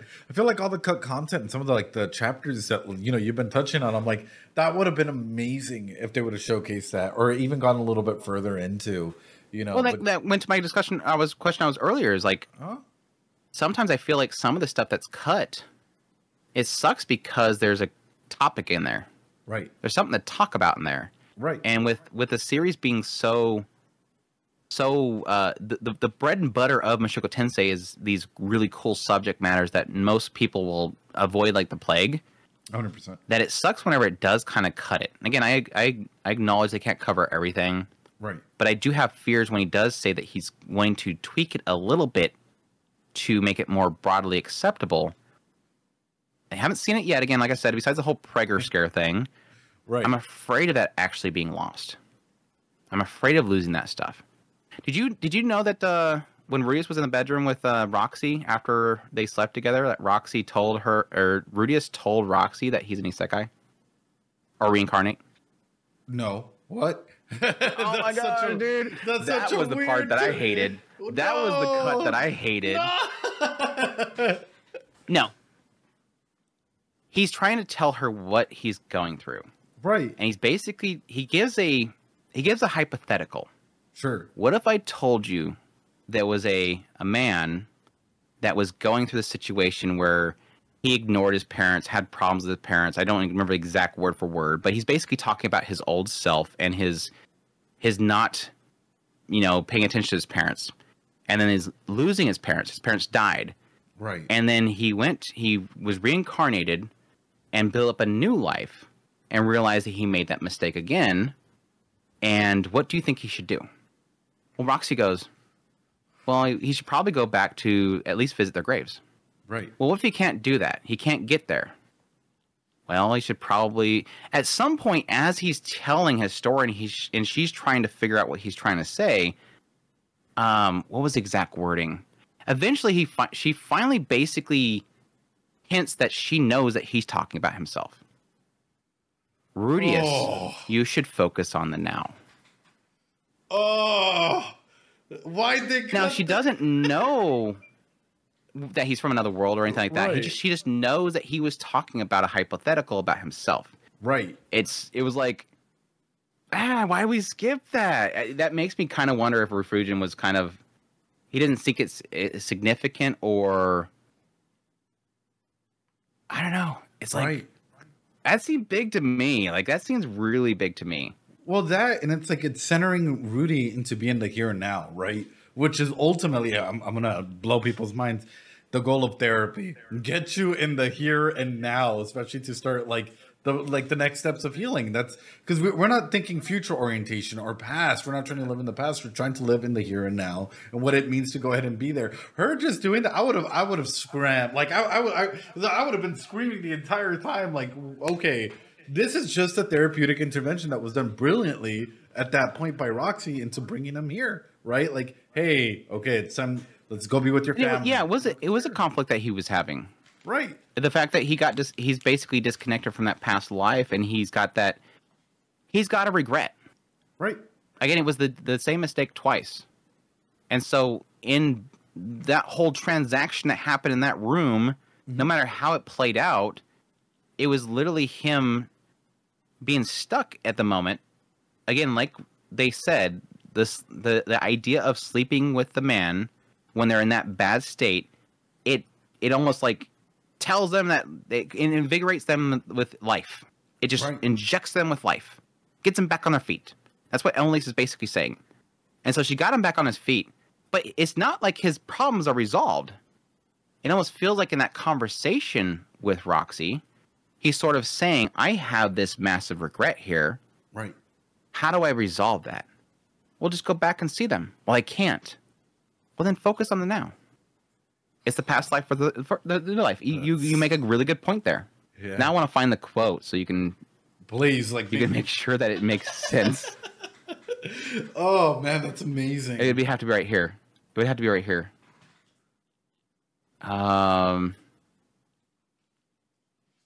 Repayment. That was afterwards, right when they wake up. It's a story of fiction, something I made up. He told her of a tale of a man. When he was young, terrible things happened to him, and he secluded himself. He lived purely on his parents' financial support for decades. Then one day, they died. The man didn't attend their funeral. No. He did the worst thing possible a person could do. The other members of the family seen that and beat him senseless, drove him from the house. Although the man had nothing, he was lucky enough to find himself reborn into a new world. He turned over a new leaf and began. So I guess he did technically mention that he was from another world. Right. Although the man had nothing, he was lucky enough to be reborn. He began to mend his ways. Life was going smoothly, and he thought he could be happy if things stay this way. But he made a terrible mistake and let someone precious to him die. I'm gonna get emotional, damn it. Oh. It was then that the man recalled the death of his parents. Though he was late, he finally mourned their loss. That was the story. She said, if it were me, I would go visit my parents' graves. Even now, it's not too late. I'd also talk to the other family members. That's another important thing there, because he's actually noted that before. Like the whole thing with Norn. He wants to. If Anahoshi ever goes home, what do you say? Tell my brother thank you. Right. Thank you for being there for me. But the graves of those family members are so far away, the man can't just so easily go and see them. If he does go to see them, he may never be able to return. Mm-hmm. The man has a life of his own now. He's got his own family and a new world that he wants to cherish them. So he can't go back? No. There's a good chance that that he couldn't go back even if he wanted to. Fell silent. In that case, there's nothing to be done. All he can do is cherish the family that he has in front of him. Even Paul would have wished for you to do the same, Rudy. That's where she picks up on it. Oh. See, that's awesome. Cherish the family in front of them. Even Paul would want you to do that, Rudy. She picked up on it. She knows exactly what he's saying. Yeah. And again, cherish the family that you have in front of you. That was, I think, the fix. Right. So it's interesting that they didn't include it. That was the fix. I mean, it does it in a sort of condensed way, and it just doesn't get into the past life thing. They still talk about that in that room. Right. But again, it was a cool thing that was the fact that she knows. Or at least she has a hint there. Right. But for her to just pick up on that, and even just be able to act on that and give the right advice, that's beautiful. That is such powerful writing. I don't know why they would skip it. That is like, that would have been such an amazing scene to just incorporate in there. I lost it when I read it. I'm like, what? He just told her. Yeah. Like that's always the interesting thing whenever you get into an isekai is, at least the good wrote isekais, is that question mark of, would you reveal that? And that was definitely always been the Mushoku Tensei thing. He never tells anybody. He just keeps it all a secret.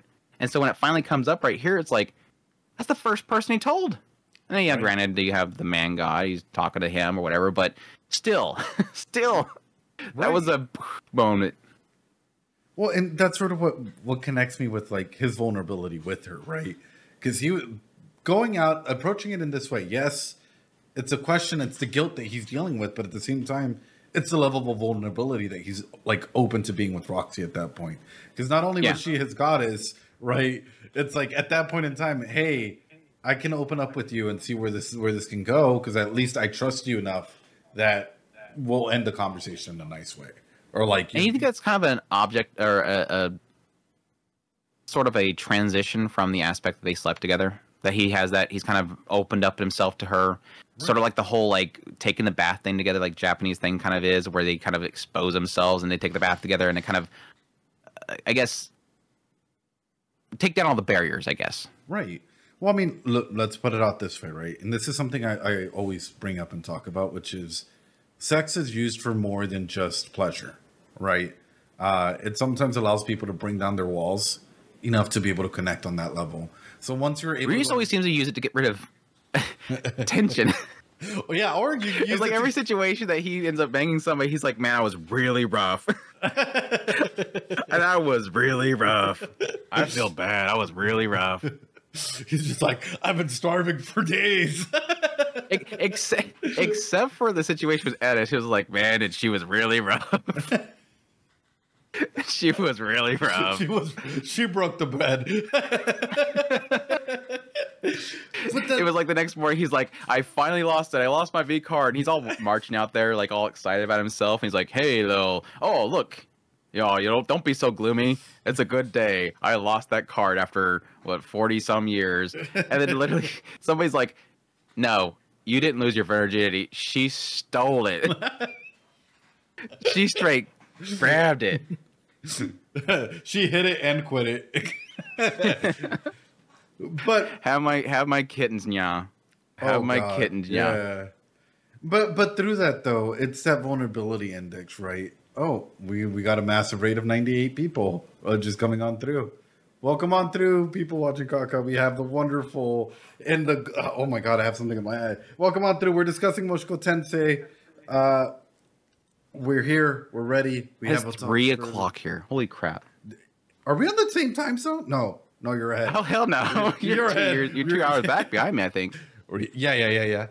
But no, overall, that's the main element. It's like in Mushoku Tensei, though, like in that element, sex is healing. Sex allows them to connect, and at the end of the day, when you're emotionally connected with someone, especially someone that you think is a goddess, you're probably going to open up and you're going to connect on that level, and you're going to be like, hey, let me go ahead and share something. That's the thing, with you.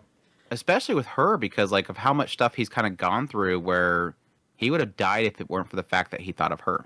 Right. I mean, yes, as uncomfortable as it sounds, the dude's literally taking a pair of pantsu and literally shoving it to his face and going, please help me through this, goddess, is a deity to him. And that was the whole situation with, yes, him even finding her in the dungeon, but equally right there, it was the smell. Right. The smell of her. It was comfort. The thing that whenever he's at his lowest is that smell. He had that pantsu, that smell that she gives off. It was a reminder almost. Like I know this smell because I smell it every time I'm at my worst, and that ultimately comes a thing that I want to get closer to that. I want to get closer to that comfort. So yeah, it makes sense that after everything transpired, he'd open up. Again, this is the thing that I'm currently troubled with. How do I fix this? And she says, even Paul would wish you to do the same. Right. Focus on your family. And again, that's why I think the ending of the season 2 is so perfect, is because it ends it. Yes, with the presumed graveyard scene that I knew was coming. Right. With some people that was claiming there was going to be another scene. I don't know where they got that from. The graveyard scene. But additionally, this one note of a new life coming to the world. Yeah. Family. Right. New beginnings. Everything. It's much bigger than just Rudeus at this point. Like, the stakes are much bigger than that. There's family involved.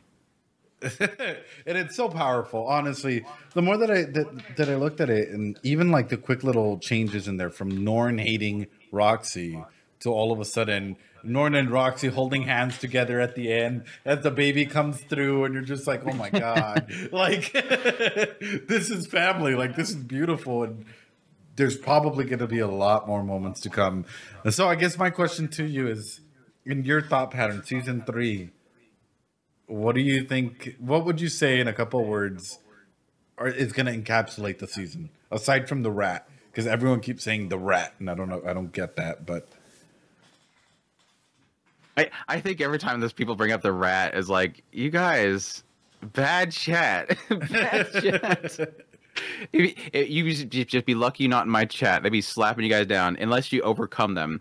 The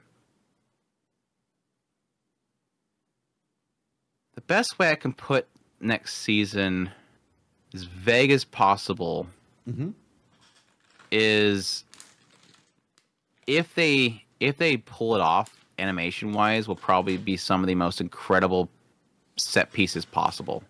Like there's so many scenes that are coming up that I read through that I'm like, oh god, if they nail this scene, it's going to be epic. Like there's going to be clippable stuff here. right. What words would I put into it? I think the best way that I can put it, assuming where I think it can get to, is going to be where it left off. Family. Sure. What would you do for family? So, I was talking with Rudeus's voice actor a couple months ago. They came on stream. We had like a big interview with them, and I'm not sure if you're going to agree with this, but they said, or at least she feels as though a good portion of the Mushoku Tensei audience that doesn't fully dive in deep will probably drop the series for season 3. She didn't go further into explanation. She just says it gets heavy. That's all she went into, and I'm like, oh. If they don't pay attention to details, like what, like thematic stuff, like if they're not invested into the show, like, you know, or if they're easily, I don't know. I don't know what season 3 holds. All I know is she said that, and I was like, Maddie, what do you mean by that? I think you can. I think you can kind of follow them on core 1. Because with all these, you obviously expect right now there's going to be a little bit cooldown, right? Right. We just got done with the teleportation labyrinth. There's an expectation you're going to have a little bit of a cooldown period. It happens most of the time. You have a build up and a cooldown. Build up, cooldown. I guess people can fall off with a cooldown. I've always argued, and there's technically going to be a little bit at the beginning here. I don't like Refugian's slice of life. When it comes to like just the willy-nilly goofing around slice of life stuff, where it's not getting into the heavy drama stuff, like something happening with a character, big set piece moments with the characters and drama. Right. Just the moment to moment where nothing really technically is happening, a literal slice of life moment. And there's going to be a little bit of that coming up. They did pretty well in getting through a lot of that stuff with season 2 core 1. So I'm certain they won't get into the weeds going into the next core. That stuff will kind of hold it down. So novel reading, I think, is slice of life stuff kind of loses me a little bit. But I think the adaptation has been doing pretty good at condensing it. So I don't think it's going to be a problem with the anime fans. But I can see if they I'm assuming they probably read it, that they probably have that feeling from that. I don't think they're dubbing. I don't think they're dubbing the 3rd season yet. No, as far as I know, they're not there yet, because they were still working on. To be fair, they were still working on season 2. So I don't think that they'll be at season 3 just yet. Because one of the main questions was going to be, are you still going to be the voice actor for Rudy, you know, next season? And, you know, they're like, it depends. We'll see what happens.